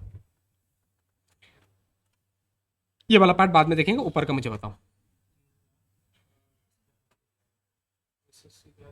समझ में आया ना इधर क्या हुआ? Mister A house property transfer किया अपने वाइफ के नाम पे, मिस्टर ए की वाइफ उस हाउस प्रॉपर्टी को ट्रांसफर कर देती है उनके सन्स वाइफ के नाम पे। अब बोलो फाइनली हाउस प्रॉपर्टी से जो भी इनकम आ रहा है, आई थिंक ये इनकम आ रहा है 3 लाख का, ये 3 लाख किसके हाथ में क्लब करेंगे? किसके हाथ में क्लब करेंगे? हाँ ठीक है ना भाई, स्टैंडर्ड डिडक्शन, यस। वो वाला तो मिस्टर सी के बाद सी के हाथ में ही हो जाएगा, वो 3 लाख माइनस 100। मिसेस सी के हाथ में ही टैक्सेबल कर देंगे। 50 लाख तो मिस्टर ए के हाथ में होगा। हाँ वो 50 लाख तो मिस्टर ए के हाथ और में जो ये तो होगा, मतलब जो स्टैंडर्ड कौन सा 50 लाख बे? वो हाउस प्रॉपर्टी वैल्यू है। तो उसको वाह सोम बेटा एंजॉय। मिस्टर ए के हाथ में होगा, ठीक है। मुझे तुम दोनों जरा 50 लाख का कैलकुलेशन बताओ, तुम लोग कौन सा 50 लाख के कैलकुलेशन का बात कर रहे हो? गलती से बहुत भारी मिस्टेक हो गया, बहुत भारी मिस्टेक। बोलो कौन सा 50 लाख का तुम लोग बात कर रहे हो, मेरे को जरा जानने का है। कुछ हाँ नहीं बता, कौन सा तू बता, तेरे माइंड में क्या था, तू किधर से वो 50 लाख लाया मेरे को बता। अरे वो था ना कि अगर वो इनकम हम करते थे क्लब, वो एसेट ही पूरा। अबे मतलब क्या कहना क्या चाहता है? वो हाउस प्रॉपर्टी का ही पूरा हमने उसका ले लिया मिस्टर ए का, और हाँ। उसका वो डबल इनकम होता है, इनकम पे इनकम, तो वो नहीं करते, तो इसलिए लगा 25,000 वाला वो नहीं होगा, और ये एसेट को हमने इनकम को सोच लिया तो वो पूरा दे दिया उसको, तो इसलिए गलती हो गई, भारी मिस्टेक। भारी मिस्टेक हो गया, दोबारा ये मिस्टेक नहीं होना चाहिए। ओके ठीक है, हाँ चलो बोलो फिर क्या फाइनल क्या किए? 2,10,000 किसके हाथ में टैक्सेबल होगा? मिस्टर ए के हाथ में टैक्सेबल होगा। ओके सबसे पहले तो ये समझो, और transaction between Mrs B and Mrs C. Mrs B जो ये हाउस प्रॉपर्टी ट्रांसफर कर रही है मिसेस सी को, हाउस प्रॉपर्टी से जो भी इनकम आ रहा है मिसेस सी को, it will be clubbed in the hand of Mrs B due to the clubbing provisions. बराबर, ओके चलो मिसेस बी के पास अभी आ गया इनकम, लेकिन Mr A and Mrs B के बीच में जो ट्रांजेक्शन हो रखा है, क्या यहां पर क्लबिंग प्रोविजन लगेगा? यहां पर डीम्ड ओनरशिप वाला प्रोविजन लगेगा। We will consider Mr A as a deemed owner and considering that इसको फाइनली टैक्सेबल किया जाएगा मिस्टर ए के हाथ। बराबर, सो बी और सी के बीच में क्लबिंग प्रोविजन लगेगा, ए और बी के बीच में डीम्ड ओनरशिप वाला प्रोविजन लगेगा। I hope it is clear. ठीक है, अब देख लो, एक बार आंसर देख लेते हैं, क्योंकि एग्जाम में आपको ये आंसर लिख के आने का है। देखो सबसे पहले देखो भाई, डीम्ड ओनरशिप वाला प्रोविजन लिखा, if a individual who transfer otherwise an adequate consideration any house property to his spouse not being a transfer in connection with agreement to live apart shall deem to be owner of the house property. So transfer deemed ownership वाला provision लिख दिया भाई। ठीक है, okay. अब देखो वो जो आपका क्लबिंग वाला प्रोविजन लिख दिया, income arising to son's wife from asset transfer directly और indirectly to her by individual otherwise then adequate consideration would be included in the total income of such individual. दोनों प्रोविजन लिख दिया जो भाई यहाँ पर एप्लीकेबल है। ओके, ये वाला प्रोविजन बी और सी के बीच में एप्लीकेबल है, बी एंड सी के बीच में। ये वाला प्रोविजन ए एंड बी के बीच में एप्लीकेबल है। ठीक है, देखो अब तुम्हारा वो निकाल दिया, इनकम निकाल दिया 2,10,000, वो तो आप लोगों को कैलकुलेशन मालूम है। ओके, अब मैं आपको डायरेक्ट में जो जरूरी चीज है मैं वो पढ़ाता हूं।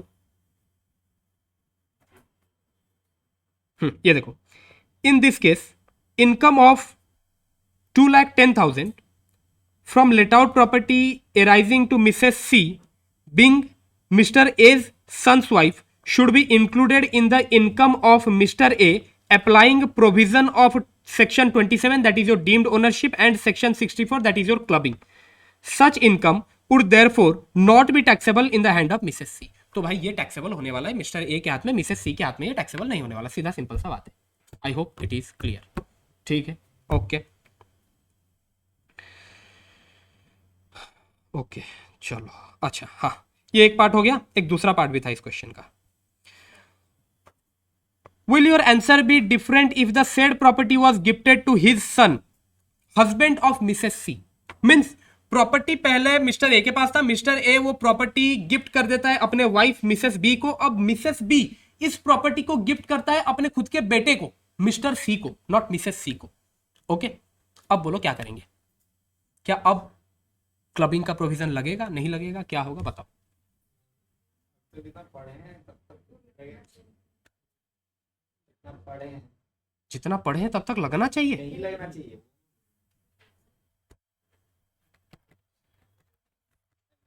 हाँ जी मैडम, क्या बोल रहे हैं? नहीं लगेगा। मैंने आंसर में गलती से देख लिया गिफ्ट वाला प्रोविजन। तो तू गलत चीजें मत देखा करना भाई।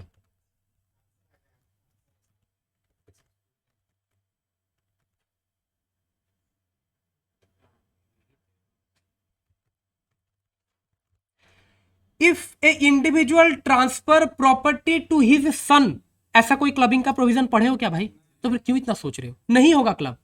जो भी इनकम आएगा it will be taxable in the hand of son, it will be taxable in the hand of Mr C. खत्म, समाप्त। Okay,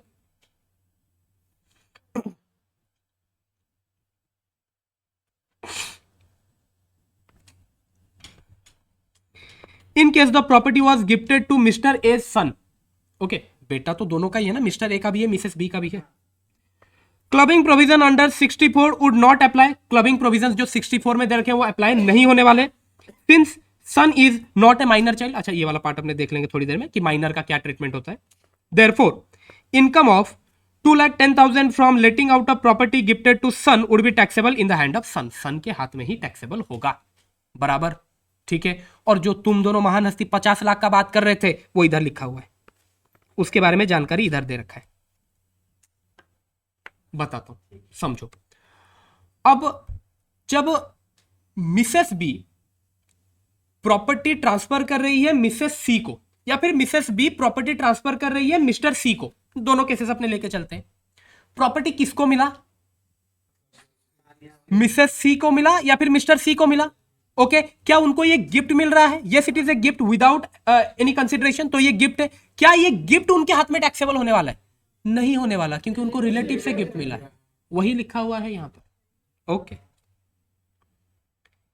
it may be noted that provision of section 56(2)(10) would not be attracted in the hand of recipient of house property since the receipt of property in each case was from relative of such individual. Relative से मिला है, 56(2)(10) नहीं लगने वाला।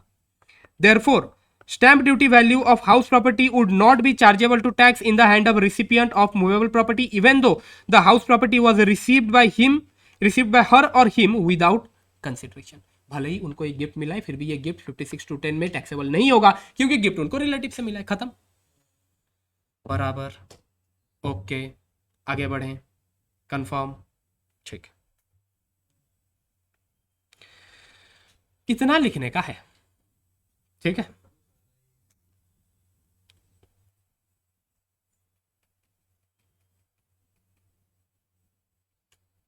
चलो ये part हो गया, अब माइनर वाले पार्ट में चलेंगे, उसके बहुत सारे क्वेश्चन है। कितना टाइम हुआ भाई, 7:30 हो गया, ठीक है। हाँ, माइनर वाले पार्ट में जाने से पहले एक छोटा सा प्रोविजन है, पढ़ लेते हैं, फिर माइनर वाले पार्ट में चलेंगे, ठीक है, ओके। अब मुझे बताओ, मेरे पास एक प्रॉपर्टी है, अगर मैं वो property, let suppose not property, मेरे पास एक एसेट है, मेरे पास एक एसेट है, अगर वो एसेट मैं अपने वाइफ के नाम पे ट्रांसफर करूं, जो भी मेरे वाइफ को इनकम होगा उस प्रॉपर्टी से टैक्सेबल मेरे हाथ में होगा। मेरे पास एक प्रॉपर्टी है, वो प्रॉपर्टी अगर मैं अपने सन्स वाइफ के नाम पे ट्रांसफर करूं, मेरे सन्स वाइफ को उस इन्वेस्टमेंट से, उस एसेट से जो भी इनकम होगा वो टैक्सेबल मेरे हाथ में होगा, ठीक है, ओके। तो इसमें तो दिक्कत है, ये तो नहीं कर सकते, क्योंकि अगर मैं एसेट वाइफ के नाम पे ट्रांसफर कर देता हूं या फिर एसेट सन्स वाइफ के नाम पे ट्रांसफर कर देता हूं, फिर भी एट द एंड घूम फिर के इनकम तो मेरे हाथ में ही टैक्सेबल हो रहा है, बराबर। तो यहां पर तो टैक्स इविजन किया नहीं जा सकता, बराबर। तो एक काम करते हैं, मैं एक बढ़िया ट्रांजेक्शन और डिजाइन करता हूं टैक्स इविजन का। ऐसा करते हैं, मिस्टर ए, मिस्टर ए के पास एफडी था, मिस्टर ए एफडी ट्रांसफर करता है विदाउट एनी कंसिडरेशन अपने दोस्त को, mister x, friend of Mr A, okay, ठीक है। एफडी ट्रांसफर हो गया इसको, एफडी अमाउंट था 10 लाख का, rate of interest 10%, what is the interest,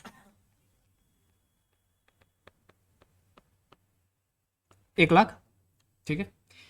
mister A देखा कि यार अगर वाइफ को ट्रांसफर करता हूं, सन्स वाइफ को ट्रांसफर करता हूं, फिर भी इंटरेस्ट तो एट द एंड मेरे हाथ में ही क्लब होने वाला है, तो उधर ट्रांसफर करके कोई फायदा नहीं है, मैं अपने दोस्त के नाम पे ट्रांसफर कर देता हूं, दोस्त के नाम पे एफडी ही ट्रांसफर कर दिया, एफडी अभी दोस्त के नाम पे, ओके। इंटरेस्ट किसको आ रहा है, दोस्त को आ रहा है, क्या ये क्लब होगा, इसके क्लबिंग के रिगार्डिंग कहीं पे प्रोविजन पढ़े हो, नहीं ना। लेकिन एक सेकंड यार, जब ये चैप्टर हमने स्टार्ट किया तो वहां पर ऐसा एक एग्जांपल तो दिया था, मैं दोस्त को हम ट्रांसफर कर रहे थे, बट वहां पर एफडी ट्रांसफर नहीं हो रहा था, वहां पर सिर्फ और सिर्फ इंटरेस्ट ट्रांसफर हो रहा था, transfer of income without transfer of asset, वो एक डिफरेंट चीज है। यहां पर एसेट ही ट्रांसफर हो जा रहा है, तो क्या यहां पर क्लबिंग लगेगा, क्लबिंग का प्रोविजन लगेगा, यहां तक तो मुझे ट्रांजेक्शन में नहीं लग रहा है कि क्लबिंग का प्रोविजन लगना चाहिए, नहीं लगना चाहिए, बराबर। लेकिन मिस्टर ए क्या करता है भाई, तुम मुझे खुद एक बात बताओ, तुम्हारा दोस्ती कितना भी गहरी हो, 10 लाख रुपया तुम अपने दोस्त को ऐसे ही दे दोगे और उसके ऊपर इंटरेस्ट भी आ रहा है हर साल 10% से, नहीं नहीं, हाँ, तब भी नहीं, पैसा से ज्यादा प्यारा कुछ नहीं भाई, ठीक है, ओके, बराबर, ठीक है। तो ऑब्वियस सी बात है, मिस्टर ए का इसके पीछे कुछ प्लानिंग होगा, वो ऐसे ही तो अपना 10 लाख का एफडी अपने दोस्त को नहीं दे देगा फोकट में, प्लानिंग ये है, मिस्टर एक्स को बोला, भाई मिस्टर एक्स देख, तू मेरा बहुत अच्छा दोस्त है, मैं तेरे को अपना 10 लाख का एफडी तेरे नाम पे ट्रांसफर कर देता हूं, हर साल तेरे को इस एफडी से इंटरेस्ट इनकम आएगा 1 लाख रुपए का, और तेरे को बस करना ये है भाई, ये जो इंटरेस्ट इनकम तेरे को 1 लाख का आ रहा है ना, ये 1 लाख का इंटरेस्ट इनकम तेरे को मेरे वाइफ के ऊपर खर्चा करना है, वाइफ के ऊपर खर्चा करना मींस मेरे वाइफ के जो डे टू डे एक्सपेंसेस है उसमें खर्चा करना है, प्लीज यार, अब यार तुम लोग समझाने नहीं देते हो, okay, thank you. You have to use this amount for benefit of my wife और son's wife, मैं दोनों एक साथ लेके चलता हूं। मिस्टर ए अपने दोस्त को बोला, मिस्टर एक्स भाई देख, मैं तेरे को एफडी दे दिया, एफडी के ऊपर जो भी इनकम आएगा ये इनकम तू यूज करेगा for benefit of my wife और माई सन्स वाइफ, ओके। उनके बेनिफिट मतलब उनके लिए खर्चा होगा भाई, भले ही इनकम तेरे पास आ गया, बट वो भाई तो ट्रांसफर करेगा उधर, खर्चे वो लोग करेंगे, बराबर, ओके, ठीक है। ट्रांजेक्शन डिजाइन हो गया, ओके। तो ये 1 लाख भाई कहां खर्चा होने वाला है, फॉर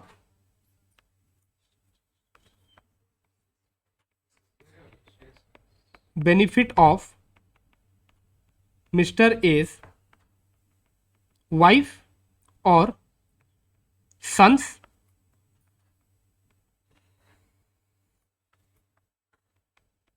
वाइफ। बोलो भाई, ये तो बढ़िया ट्रांजेक्शन डिजाइन हो गया। अब बोलो क्या करेंगे।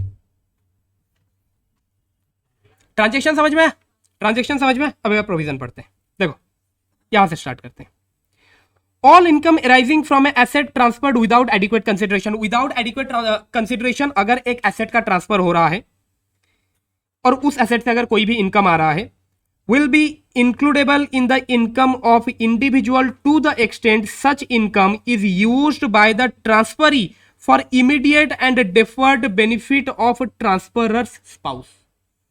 अगर एक इंडिविजुअल अपना एसेट ट्रांसफर करता है without adequate consideration, in that case उस एसेट से जो भी इनकम हो रहा है ट्रांसफरी को, that will be clubbed in the hand of transferor up to that extent which was used by the transferee for benefit of transferor's spouse।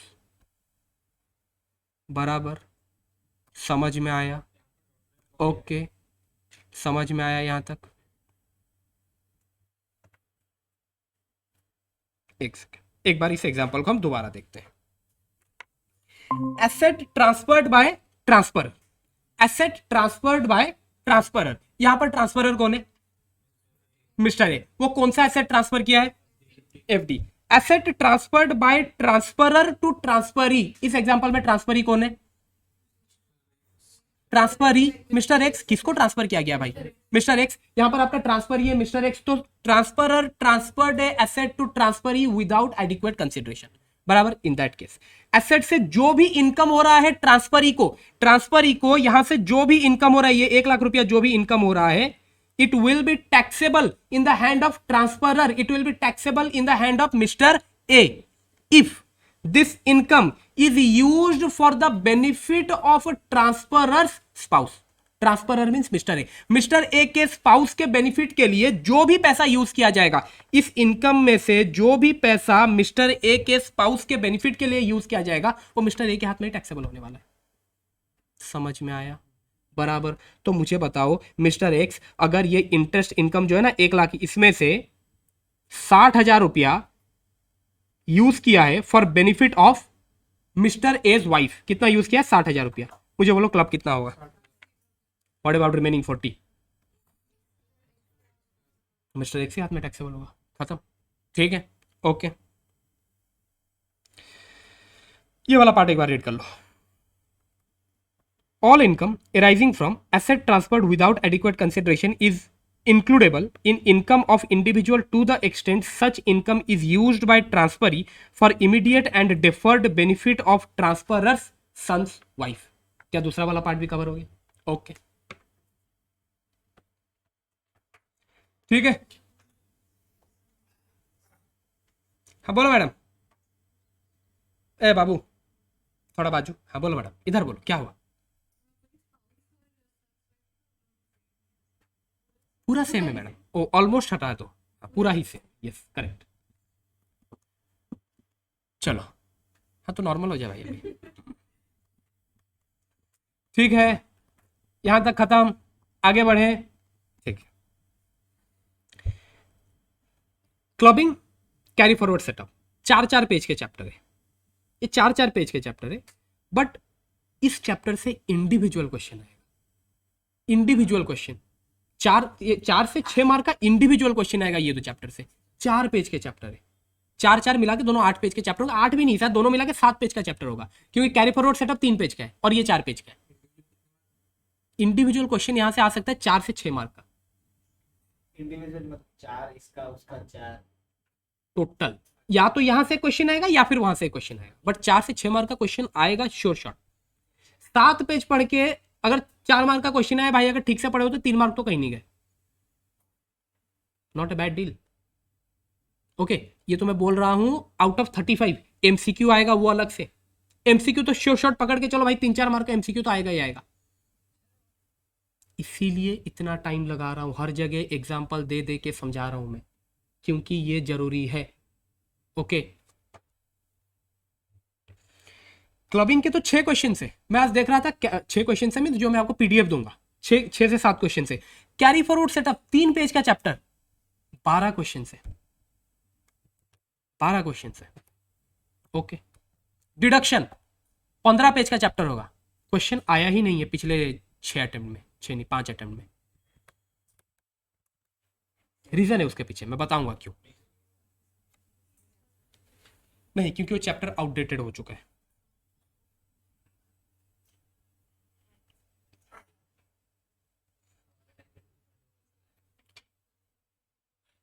Okay, हो गया यहां तक सेटल, माइंड में आगे बढ़े, ठीक है।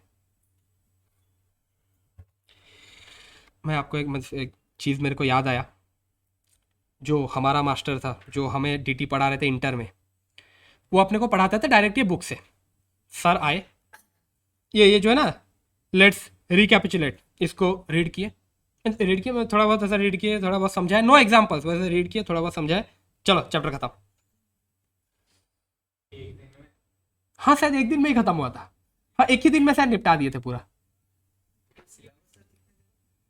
यार वो उतना मेरे को याद नहीं है अभी, ठीक है। ओके, ये हो गया। अभी आते हैं next important part of this chapter, minor. Okay, minor. Income of A minor child will be clubbed in the hand of his और हर पेरेंट्स। खत्म, इतना ही है। अगर एक माइनर को कोई भी इनकम हो रहा है, वो किसके हाथ में क्लब होगा? उसके मम्मी पापा के हाथ में। ओके, उसके मम्मी पापा के हाथ में उसका इनकम क्लब होने वाला है। बस इतना ही है प्रोविजन, याद रखने के लिए तो इतना है, बाकी सब कुछ समझने के लिए है। ओके, बताता हूँ डिफरेंस, बताता हूँ दोनों में क्या डिफरेंस है, पढ़ेगा तो समझ में आएगा। यहां तक समझ में आया तो अगर एक माइनर को कोई भी इनकम होता है, it will be clubbed in the hand of his और हर पेरेंट्स। उसके पेरेंट्स के हाथ में क्लब होने वाला है। यहां तक क्लियर? ओके, अब इसमें एक दिक्कत है, सर किसके हाथ में क्लब करेंगे? अब बोल रहे हो मम्मी पापा के हाथ में क्लब होगा, अब मम्मी का 50%, पापा का 50%, वैसे करेंगे। किसके हाथ में क्लब करना है? जिसका इनकम ज्यादा होगा। माइनर के इनकम को क्लब करने से पहले दोनों का इनकम देख लो, किसका इनकम ज्यादा है, उसके हाथ में क्लब करो। बराबर? ओके, चलो let's take example. Mr A का बेटा है, उसका सन है मिस्टर बी, जिसका एज है 16 ईयर्स, और उसके नाम पे कुछ एफडीज पड़ा हुआ है। उस एफडीज से मिस्टर बी को इनकम आ रहा है, इंटरेस्ट इनकम आ रहा है 2 लाख का। ये किसके हाथ में क्लब होगा? मिस्टर ए के हाथ में क्लब होगा, मिस्टर ए के हाथ में क्लब होगा। लेकिन मिस्टर ए मिसेस ए दोनों का इंडिविजुअल इनकम मैं आपको दे देता हूं without clubbing this minor income. Mister A का इनकम आ रहा है 12 लाख, मिसेस ए का इनकम आ रहा है 15 लाख। अब बोलो ये 2 लाख किधर क्लब करोगे? मिसेस ए के हाथ में, बिल्कुल। अब बोलो फिर मिसेस ए का टोटल इनकम कितना बन जाएगा आफ्टर क्लबिंग? 17 लाख बन जाएगा। 15 लाख उसका खुद का इनकम, बेटे का इनकम क्लब हो गया 2 लाख और, तो हो गया टोटल 17 लाख। यहां तक क्लियर है? यहां तक क्लियर है? ओके, ठीक है। तो जब पहली बार, ध्यान से सुनना मैं क्या बोल रहा हूं, जब पहली बार हम माइनर का इनकम उसके पेरेंट्स के हाथ में क्लब कर रहे हैं, तब अपने को देखना है कौन से पेरेंट्स का इनकम हायर है, उसके हाथ में क्लब कर देंगे। और एक बार क्लबिंग हो गया, वही कंटिन्यू होगा और चेक करने का जरूरत नहीं है, दैट विल कंटिन्यू। बराबर? ठीक है, आगे बढ़ सकते हैं। ओके, लेकिन एक सेकेंड, ये सेम एग्जाम्पल पूरा सेम है, but Mr A and Mrs A के बीच में डिवोर्स हो चुका है। Mr A and Mrs A के बीच में डिवोर्स हो चुका है, और जो बच्चा है वो बच्चा मिस्टर ए के साथ रहता है, पापा के साथ रहता है बच्चा। तो अब बोलो इनकम किसके साथ क्लब करोगे? मिस्टर बी का जो इंटरेस्ट इनकम है, माइनर का जो इनकम है, वो आप किसके हाथ में क्लब करोगे? मिस्टर ए के हाथ में क्लब करेंगे, जिसके साथ वो रहता है। अगर डिवोर्स वाला केस है ना, इन दैट केस अपने को अब ये चेक करने का जरूरत नहीं है किसका इनकम हायर है। अब आपको ये देखना है बच्चा डिवोर्स के बाद रहता किसके साथ है, उसके हाथ में इनकम क्लब। आई थिंक ये लॉजिकल भी है ना? ओके, ये हो गया। ओके, यहां तक अच्छा, ठीक है। अभी माइनर का इनकम उसके पेरेंट्स के हाथ में क्लब होगा, उस पेरेंट्स के हाथ में क्लब होगा जिसका इनकम हायर है। अभी तक इतना पढ़े, ठीक है। But it has 2 exceptions. Means ऐसे 2 केसेस है जब माइनर का इनकम उसके पेरेंट्स के हाथ में हम क्लब नहीं करने वाले। 2 ऐसे एक्सेप्शंस है जब माइनर का इनकम उसके पेरेंट्स के हाथ में हम क्लब नहीं करने वाले। क्या है वो 2 exception? 1, if the income is earned by minor using skill and talent. Minor अगर कोई इनकम अर्न कर रहा है using skill and talent, sir ऐसा कौन सा स्किल और टैलेंट है जो हमें पता नहीं चला जब हम माइनर थे? Yes, it can be acting, it can be that वो कोई कंपटीशन में पार्टिसिपेट किया था, वहां से उसे कोई मनी प्राइज मिला है। ओके हाँ, और बता एनी अदर? एक तो एक्टिंग हो गया, हाँ, yes, anything anything like that. Okay हाँ जी मैडम बोलिए, क्या हुआ? Scholarship is not A talent ना मैडम, हम वो अलग बात है कि अगर वो कोई एग्जाम दे के वो एग्जाम में उसे मिला, that is a different thing, yes वो हो सकता है, ठीक हाँ। तो अगर माइनर अपना स्किल एंड टैलेंट यूज करके कोई इनकम कमाता है, क्या उसको हम क्लब करने वाले हैं? उसको हम क्लब नहीं करेंगे, उसको हम पेरेंट्स के हाथ में क्लब नहीं करने वाले। Best example is child actor, है ना? आप छोटे छोटे बच्चों को देखते हैं ना, वो टीवी में एक्टिंग करते हैं, तो क्या उनको पैसा नहीं मिलता है? बिल्कुल पैसा मिलता है, बराबर। अब ये जो पैसा मिलता है, भले ही ये पैसा मम्मी पापा रख लेते हैं, बट उनके हाथ में क्लब नहीं होगा, टैक्सेबल तो माइनर के हाथ में ही होगा। सोचो बेचारे को कितना बुरा लगता होगा, पैसा भी ले लिए, टैक्स भी मेरे से ले रहे हैं। ओके ठीक है, समझ रहे हो? तो अगर ये जो इनकम माइनर अर्न कर रहा है by using skill and talent, it will not be clubbed in the hand of parents. तो माइनर के हाथ में ये टैक्सेबल होने वाला है, इट मींस माइनर का रिटर्न फाइल होगा, फिर माइनर को पैन लेना पड़ेगा। हाँ यस, माइनर को पैन लेना पड़ेगा, माइनर का इनकम टैक्स रिटर्न फाइल होगा। Is it clear? ठीक है,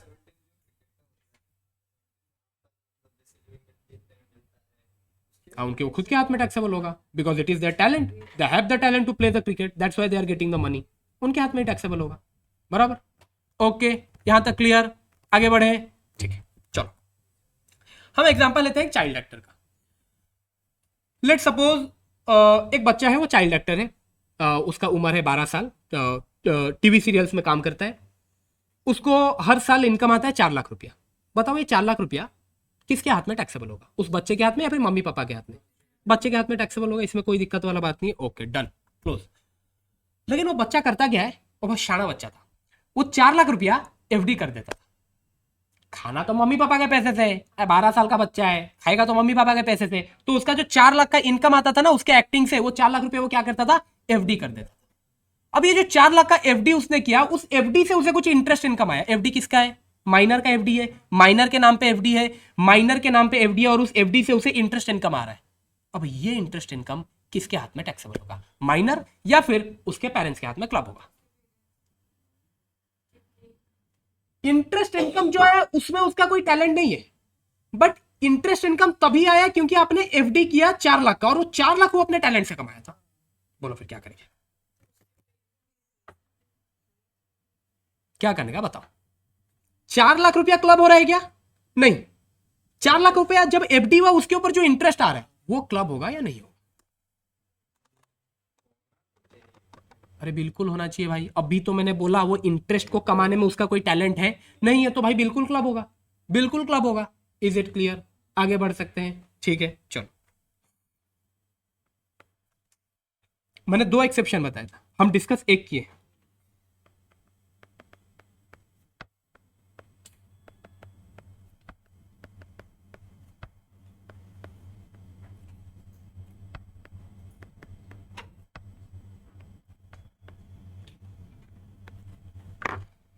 minor who is a disable, बस हाँ बस हो गया इतना ही।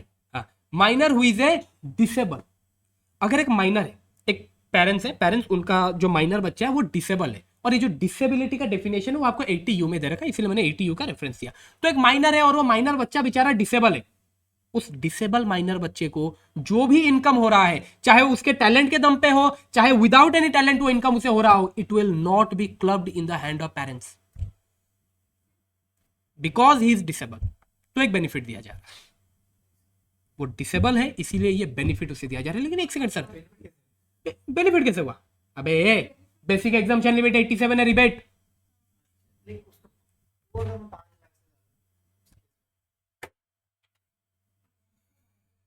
मार भी नहीं सकते इधर से, नहीं हो सकता है।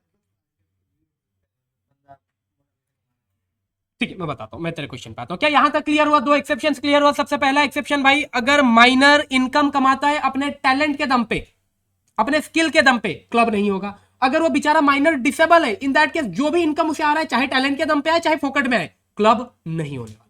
बराबर, ओके। अब बात ये है कि सर आप इसको बेनिफिट कैसे कह सकते हो? How it will B A benefit? भाई सीधा सिंपल सा एग्जांपल है यार। लेट सपोज हम ये वाला एग्जांपल लेते हैं। ये वाला एग्जांपल, अगर यहां पर मिस्टर बी माइनर नहीं है तो फिर तो क्लब हो रहा था। किसके हाथ में क्लब हो रहा था? मिसेस ए के हाथ में क्लब हो रहा था। लेकिन अगर यहां पर मिस्टर बी माइनर होता तो क्या ये क्लब होता मिसेस ए के हाथ में? क्या मिस्टर बी का इंटरेस्ट इनकम मिसेस ए के हाथ में क्लब होता? क्लब नहीं होता। तो अगर ये इंटरेस्ट मिसेस ए के हाथ में क्लब नहीं हो रहा है तो क्या इसके ऊपर कोई भी टैक्स आएगा? मिस्टर बी के हाथ में टैक्सेबल होगा एंड फुल्ली एग्जाम्प्ट हो जाएगा due to basic exemption limit. लेकिन अगर इसके हाथ में क्लब होता तो 30% से टैक्सेबल होता। बेनिफिट हुआ या नहीं हुआ? सिंपल, वही तो मैं कह रहा हूं। अब तेरा कहना है कि सर अगर यहां पर जो डिसेबल माइनर है उसका इनकम अगर 5 लाख से ज्यादा हो गया, ठीक है 5 लाख से ज्यादा हो गया, इन दैट केस उसे टैक्स देना पड़ेगा। बट 5 लाख तक का बेनिफिट तो है ना उसके पास? नहीं, इन दैट केस 5 लाख तक नहीं रहेगा, तो बेसिक एग्जाम्पशन लिमिट 2,50,000 तक तो बेनिफिट रहेगा ना। अबे 5 लाख से ज्यादा इनकम हो गया तो 87 रिबेट कहां से मिलेगा? 2,50,000 तक मिलेगा। Yes, correct. चलो ठीक है, ओके। अब एक बार रीड कर लेते हैं। अब income of minor will be included in the income of that parents whose total income excluding minor's income is greater। ये अपने को मालूम है। Once clubbing of minor income is done with that one of the parents, it will continue to be clubbed with that parents only in subsequent year। एक बार एक parents के हाथ में क्लब हो गया, सब्सिक्वेंट ईयर में उसी के हाथ में ही क्लब होता रहेगा। बराबर। Where marriage of parents does not subsist, it will includable in income of that parents who maintain the minor child in relevant previous year। relevant previous year में minor child को जो maintain कर रहा था after divorce, उसके हाथ में taxable होगा, उसके हाथ में इनकम टैक्सेबल होगा, क्लब होगा। ठीक है। Income derived by minor from manual work or from any activity involving skill, talent, specialized knowledge, experience will not be included in the income of parent। Okay भाई, अगर स्किल और talent के दम पे कमाता है तो क्लबिंग नहीं होने वाला। Income of minor child suffering from any disability of nature specified in section 80U।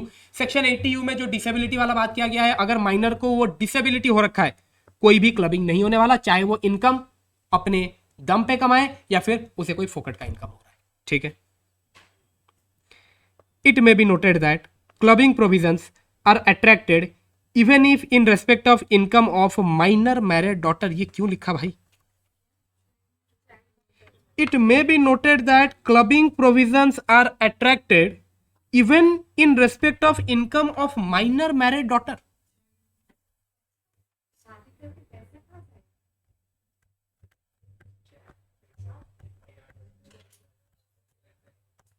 क्या मुझे कोई बता सकता है ये इधर क्यों लिखा? अरे देखो भाई, माइनर मैरिड डॉटर का मतलब चाइल्ड मैरिज होता है, वो मेरे को भी बचपन से मालूम है, मैं उसका बात नहीं कर रहा हूं। ये क्यों लिखा गया इधर? तो उसके नाम पे था और वो दहेज में चला गया, तब भी जो इनकम आया वो जाके बाप के हाथ में। इसका एक हाफ फोटो खींचना, अखबार में छापेंगे, दहेज लेता है। नॉनसेंस। बिना दहेज का शादी करना। चलो, वेरी गुड। हाँ, ऐसा तो मैंने नहीं बोला। ठीक है, ओके, बस ठीक है। चलो मैं आपको याद दिलाता हूं ये लाइन इधर क्यों लिखा गया है। फोकट का नहीं लिखा गया है, इसका एक लिंकिंग है इनकम फ्रॉम हाउस प्रॉपर्टी के साथ।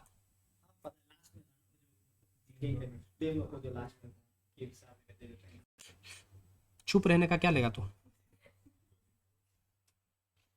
बोल। ओके, यहां पर देखो, यहां पर एक बार ध्यान से देखो भाई, ये बहुत इंपॉर्टेंट है, समझना पड़ेगा। अगर किस्मत खराब रहा, एग्जाम में 6 मार्क का क्वेश्चन आ सकता है। ठीक है, देखो, मुझे बिल्कुल मालूम है ये पूरा जल गया होगा, मुझे दोबारा बताना पड़ेगा, मैं बताने के लिए रेडी हूं, बस आपको सुनना पड़ेगा। ठीक है, okay. Transfer of minor child, sorry, transfer to a minor child. ध्यान रखना भाई, अपने कहां पर है इधर? अभी अपने किधर आ गए? Deemed ownership, house property. Okay, transfer to minor child. Transfer of house property by an individual to minor child otherwise then adequate consideration transferor will be considered deemed owner. अगर एक इंडिविजुअल अपना हाउस प्रॉपर्टी ट्रांसफर कर देता है अपने minor child के नाम पे, इन दैट केस हम उस इंडिविजुअल को ही डीम्ड ओनर मानेंगे, हम उस इंडिविजुअल को ही डीम्ड ओनर मानेंगे और प्रॉपर्टी का एनए भी उस इंडिविजुअल के हाथ में ही टैक्सेबल होगा। याद आया? थोड़ा बहुत, थोड़ा तो धुंधला धुंधला सा याद आ रहा होगा, यकीन मानो हम पढ़े थे ये। हाँ ठीक है, ओके। नीचे एक एक्सेप्शन लिखा गया है, in case of transfer to a minor married daughter transferor is not deemed to be owner. अगर भाई प्रॉपर्टी ट्रांसफर किया जा रहा है, अगर हाउस प्रॉपर्टी ट्रांसफर किया जा रहा है माइनर मैरिड डॉटर को, इन दैट केस डीम्ड ओनरशिप वाला प्रोविजन लगेगा क्या? डीम्ड ओनरशिप वाला प्रोविजन नहीं लगने वाला। क्या ये क्लियर है? क्या यहां तक क्लियर है? यहां तक क्लियर है? तो क्या मैं ये कह सकता हूं माइनर के हाथ में डीम्ड ओनरशिप वाला प्रोविजन लगता है but excluding minor married daughter? Deemed ownership वाला जो प्रोविजन है वो माइनर के हाथ में लगता है but excluding minor married daughter. But जो क्लबिंग में जो प्रोविजन है ना, क्लबिंग का जो प्रोविजन है वो माइनर के हाथ में भी लगता है इंक्लूडिंग माइनर मैरिड डॉटर। क्या यही लिखा गया था? क्या यही लिखा गया था क्लबिंग में? एक बार देखते हैं।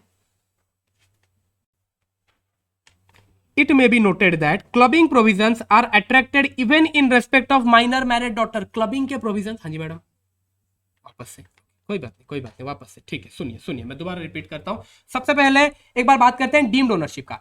डीम्ड ओनरशिप का प्रोविजन माइनर के हाथ में लगता है but excluding minor married daughter. Exception में लिखा गया था ना, एक्सेप्शन में लिखा गया था ना, ओके। तो फिर भाई जो तुम्हारा डीम्ड ओनरशिप वाला प्रोविजन है वो माइनर के हाथ में तो लगेगा but excluding minor married daughter, हो गया, ओके। बट ये जो क्लबिंग वाला प्रोविजन है ये माइनर के हाथ में लगेगा इंक्लूडिंग माइनर मैरिड डॉटर, क्योंकि क्लियरली यहां पर लिखा गया है it may be noted that clubbing provisions are attracted even in respect of income of minor married daughter. क्या ये क्लियर हुआ? अगर माइनर मैरिड डॉटर को भी कोई इनकम हो रहा है वो किसके हाथ में क्लब होगा?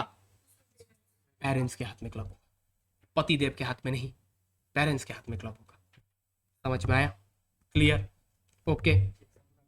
हाँ, एग्जाम्पल भी चाहिए तेरे को? ठीक है, मतलब पहले चाइल्ड मैरिज करके फिर एग्जाम्पल देता हूँ। नहीं सर, मैं बहुत ही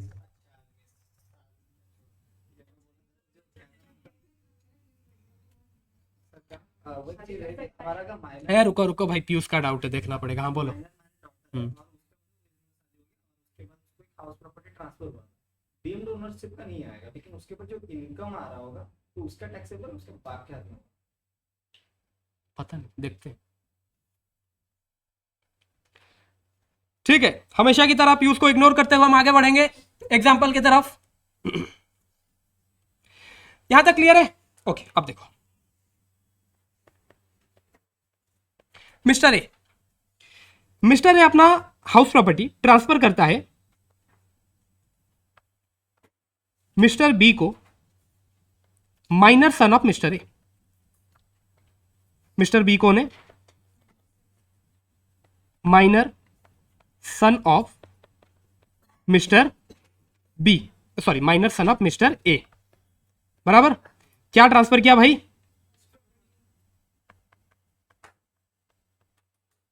transferred HP without adequate consideration. ये लिखने का जरूरत नहीं है, ऑब्वियस सी बात है, माइनर बेचारा पैसा कहां से लाएगा, उसको तो टेंशन रहता है कि मेरे को 2 रुपया मिला तो मैं लॉलीपॉप खाऊं।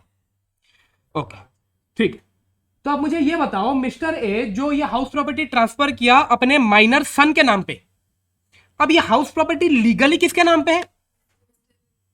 मिस्टर बी के नाम पे, मिस्टर बी के नाम पे legally, but who will be the deemed owner? Who will be the deemed owner? Mister A. अब बताओ इस प्रॉपर्टी का एनए भी किसके हाथ में टैक्सेबल होगा? मिस्टर ए के हाथ में। इसमें कोई भी दिक्कत, इसमें कोई भी दिक्कत? क्या क्लबिंग का प्रोविजन लगेगा? क्या क्लबिंग का प्रोविजन लगेगा? नहीं लगेगा इधर क्लबिंग का प्रोविजन, क्योंकि इधर डीम्ड ओनरशिप वाला प्रोविजन लग रहा है, बराबर। ओके ठीक। इसको मैं 2 केसेस में डिवाइड करता हूं, एक हो गया आपका केस 1 और एक हो गया आपका केस 2, ठीक है। चलो अब इसको थोड़ा सा इधर से मैंने किया कॉपी,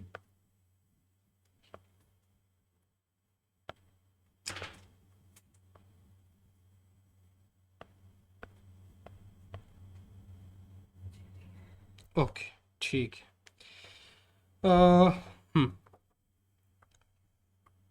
इसमें चेंज मैंने ये किया, मिस्टर ए ट्रांसफर कर रहा है अपना हाउस प्रॉपर्टी और इस बार वो ट्रांसफर कर रहा है हाउस प्रॉपर्टी अपने बेटी को, मिसेस सी, उसकी बेटी, okay, minor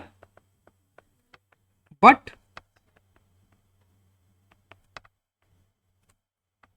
married daughter, minor married daughter, ठीक है, ओके। तो मुझे बताओ प्रॉपर्टी किसके नाम पे ट्रांसफर हो गया? मिसेस सी के नाम पे। लीगल ओनर कौन है?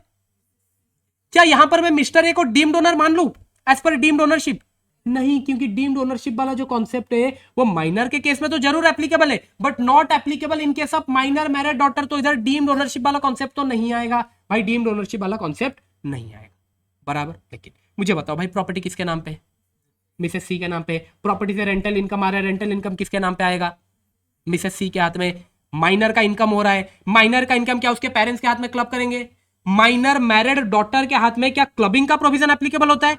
माइनर मैरिड डॉटर के हाथ में डीम्ड ओनरशिप वाला प्रोविजन एप्लीकेबल नहीं होता, समझ में आता है, बट क्या माइनर मैरिड डॉटर के हाथ में क्लबिंग का प्रोविजन एप्लीकेबल होता है? बिल्कुल क्लबिंग का प्रोविजन एप्लीकेबल होता है। तो इस हाउस प्रॉपर्टी से जो भी इनकम आएगा मिसेस सी को, it will be clubbed in the hand of Mr ए।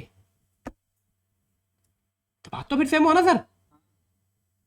बात है कि इधर आप बस डीम्ड ओनरशिप वाला बात बोले, इधर आप बस क्लबिंग वाला बात बोले, एट द एंड बात तो सेम है। हाँ भाई, यस ओके ठीक है ownership, but at the end अगर तू देखेगा इनकम टैक्सेबल तो ठीक है मिस्टर ए के ही हाथ में हो रहा है, बराबर, same same same same but different, बराबर। ओके देखो अभी डिफरेंट क्या है समझते हैं, ठीक है। चलो मैं पहले एक बार लिख देता हूं अभी तक हुआ क्या है। यहां पर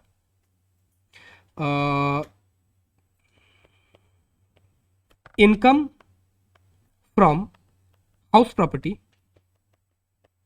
will be taxable in the hand of income from house property will be taxable in the hand of Mr. A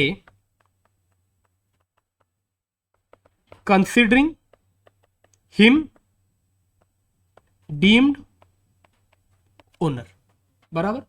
case 2 में मैं क्या लिखूंगा? Income from house property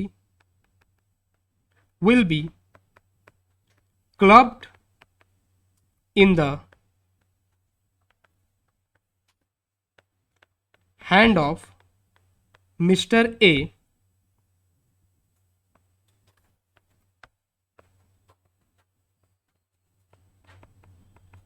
provision of deemed ownership will not be applicable। Clear यहां तक?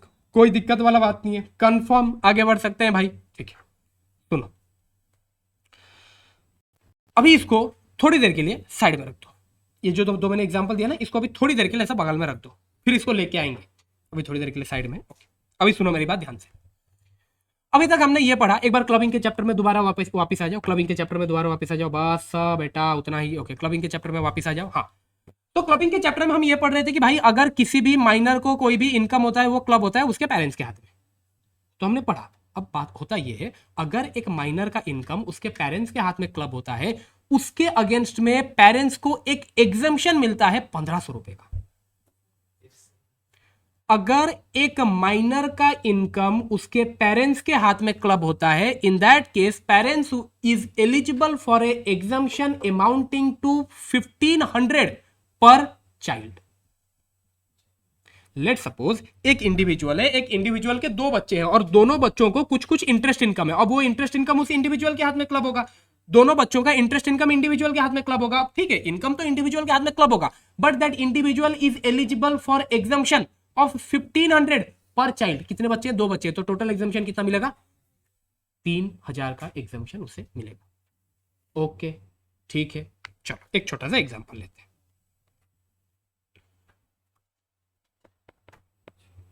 Mister A के 2 बच्चे, Mr B and Mr X, नहीं चलो Mr X and Mr Y, ठीक है। मिस्टर एक्स का इंटरेस्ट इनकम आपको दे रखा है 2000, मिस्टर वाई का इंटरेस्ट इनकम आपको दे रखा है 1200। अब बताओ ये क्लब किसके हाथ में होगा? उसके पेरेंट्स के हाथ में क्लब होगा। उनका पेरेंट्स कौन है? मिस्टर ए, ठीक है। सो ये जो 2000 और ये जो 1200 है ये क्लब होने वाला है मिस्टर ए के हाथ में। सो मिस्टर ए के हाथ में टोटल कितना इनकम क्लब होने वाला है? 3200। ओके, एग्जामिशन कितना मिलेगा? पर चाइल्ड 1500, पर चाइल्ड 1500 बोला था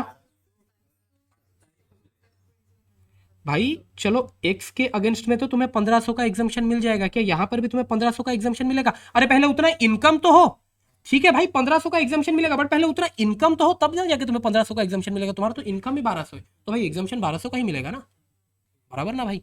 एग्जामिशन इनकम से ज्यादा थोड़ी हो सकता है। ओके, तो एग्जामिशन कितना मिलेगा? 1500 का exemption for mister X and 1200 का exemption for mister Y. Total exemption 2700। Taxable कितना होगा? 500 टैक्सेबल होने वाला है, बराबर? ये समझ में आ गया, ये तो इजी था, इसमें कोई दिक्कत वाला बात नहीं। चलो एक बार बस इसको रीड कर लेते हैं। 8 बज गया है और 15 मिनट प्रोग्राम चलेगा, बी रेडी, ठीक है। Exemption in respect of clubbed income of minor. Minor का इनकम अगर क्लब हो रहा है इंडिविजुअल के हाथ में, पेरेंट्स के हाथ में, अगर माइनर का इनकम क्लब हो रहा है, in that case what is the exemption available to that parents? Exemption of 1500 is allowed to parents when income of minor child is included in their income. Exemption up to 1500 is allowed to parents when income of minor child is included to their income. Is it clear? ठीक है, 1500 का exemption उन्हें मिलेगा, ठीक है। लेकिन अगर जो इनकम क्लब हो रहा है वो 1500 से कम है तो फिर जितना इनकम क्लब हो रहा है उतने का ही एग्जाम्पशन मिलेगा, ठीक है। इसमें तो कोई दिक्कत वाला बात नहीं है। Yes, it is per child, per child लिखा। Exemption allowed to parents when income, okay yes ठीक है, नहीं लिखा हूं, मेंशन कर दो, ये पर चाइल्ड है, पर चाइल्ड।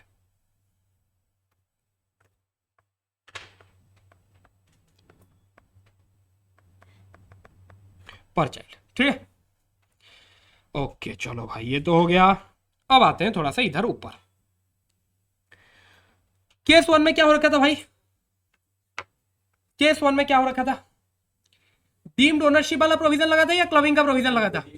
डीम्ड ओनरशिप वाला प्रोविजन लगा था। तो मुझे बताओ मिस्टर ए के हाथ में जो ये income from house property taxable हो रहा है, क्या उसके अगेंस्ट में मिस्टर ए ये 1500 रुपए का एग्जाम्पशन क्लेम कर सकता है?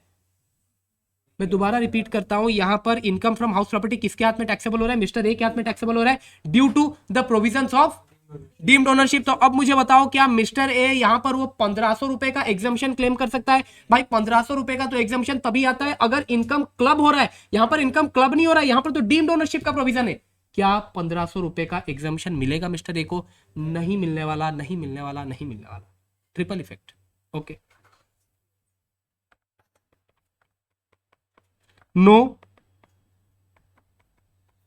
Exemption under section 10। Under section 10 means वो 1500 वाला एग्जाम्पशन, ठीक है, ओके। अब यहां आते हैं, क्या यहां पर भी income from house property club हो रहा है मिस्टर ए के हाथ में? और क्या वो क्लब हो रहा है due to the clubbing provisions? तो क्या यहां पर 1500 का एग्जाम्पशन मिलेगा? हाँ बिल्कुल मिलेगा, बस लिख दो।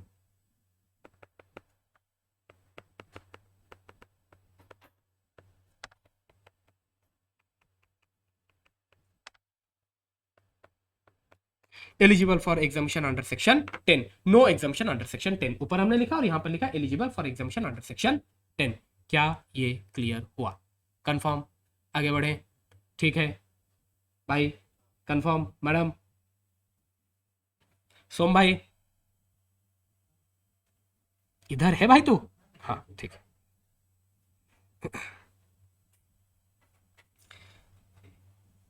इतना पढ़ना है फिर छुट्टी, okay. If asset transferred to minor child, asset transferred to minor child, not being a minor married daughter, जो minor married daughter नहीं है, without adequate consideration or for inadequate consideration is a house property। क्या हुआ madam? थोड़ा सा यार बर्दाश्त करना पड़ेगा, कुछ और कर नहीं सकते। यस यस ठीक है, ओके। सुनो सुनो सुनो सुनो, एसेट ट्रांसफर किया जा रहा है, एसेट ट्रांसफर किया जा रहा है एक माइनर को, and that minor is not minor married daughter. Okay, और ये जो एसेट ट्रांसफर किया जा रहा है, ये एसेट ट्रांसफर किया जा रहा है विदाउट एडिक्वेट कंसिडरेशन। ओके, और ये जो एसेट ट्रांसफर किया जा रहा है, that asset is a house property. अभी तक इतना बोला गया है। Then by virtue of section 27I, that is deemed ownership वाला provision, transferor that is parent will be the deemed owner of house property. Therefore, income from house property will be taxable in the hand of transferor parent being the deemed owner and not in the hand of minor child. क्या ये clear है? क्या ये clear है? यहां पर deemed ownership का concept लग जाएगा, और भाई यहां पर जो भी इनकम फ्रॉम हाउस प्रॉपर्टी है ये टैक्सेबल हो जाएगा पेरेंट के हाथ में। सिंपल एग्जांपल से अपने समझ लिए हैं। Consequently, clubbing provision under section 64(1)(a) would not be attracted in respect of such income. Clubbing provision यहां पर attract नहीं होने वाला, due to which benefit of exemption under section 1032 cannot be availed against such income. आपको section 10 का exemption नहीं मिलने वाला, 1500 रुपए का एग्जाम्पशन नहीं मिलने वाला। सिंपल सा बात है, क्योंकि क्लबिंग का प्रोविजन लगा ही नहीं, तो फिर क्लबिंग का एग्जाम्पशन तुम्हें क्यों मिलेगा?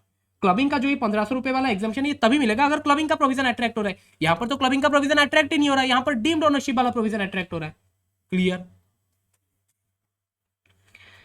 However, if house property is transferred by a parents to his or her minor married daughter, अगर हाउस प्रॉपर्टी पेरेंट्स ट्रांसफर कर रहे हैं अपने माइनर मैरिड डॉटर को without consideration or for inadequate consideration, then section 27I is not attracted, क्योंकि यहां पर deemed ownership का प्रोविजन नहीं लगता। क्या आपने देख लिया?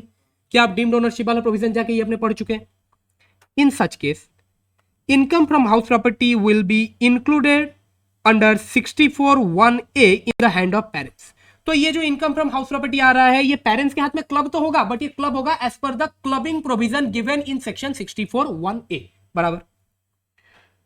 whose total income before including minor child's income is higher। अच्छा हाँ, अगर आप इनकम क्लब कर रहे हो फिर आपको अब ये देखना पड़ेगा भाई दोनों पेरेंट्स में से किसका इनकम हायर है, उसी के हाथ में क्लब करोगे ना। Benefit of exemption under section 1032 can be availed by that parents in respect of income so included. जो ये इनकम पेरेंट्स के हाथ में क्लब हो रहा है उसके अगेंस्ट में वो 1500 रुपए का एग्जाम्पशन क्लेम कर सकता है। देख रहे हो कितना ज्यादा एग्जाम्पशन है, 1500 रुपए का। Again it's a old limit जो कि आई होप 25 एक्ट में रिवाइज हो गया होगा, मैं देखा नहीं हूं, आई होप रिवाइज हो गया होगा। कम से कम तो यार मेक इट 50,000 एटलीस्ट। एक सेकंड, एक मिनट आ रहा हूं बेटा तेरे पास। हाँ मैडम बोलो। No no, not about child marriage. आप चाइल्ड मैरिज छोड़िए, बाकी भी तो है ना, ऐसा थोड़ी कि सिर्फ चाइल्ड मैरिज के ऊपर ही क्लबिंग लग रहा है। और वैसे भी आजकल के ये जैसे है ना, इनको कर लेने तो चाइल्ड मैरिज, हाँ वही अच्छा है। आज का जो सिचुएशन चल रहा है मैडम, चाइल्ड मैरिज कर लेने दो इनको। हाँ भाई बोल। कुछ नहीं, मेरे को ना वो एक मीम बेस्ट लगता है, वो जो रवीश कुमार का वो जो एक्टिंग नहीं करता है, वो एक नहीं बोलता, इनके लिए हम पेड़ बचा रहे हैं, काट दो पेड़, पिघल जाने दो, बर्फ बह जाएंगे साले।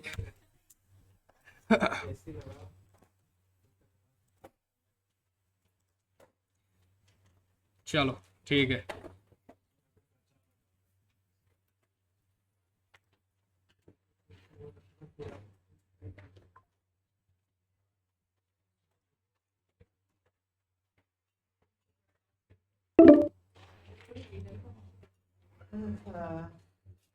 चलो यार 2 घंटा पढ़ लिया।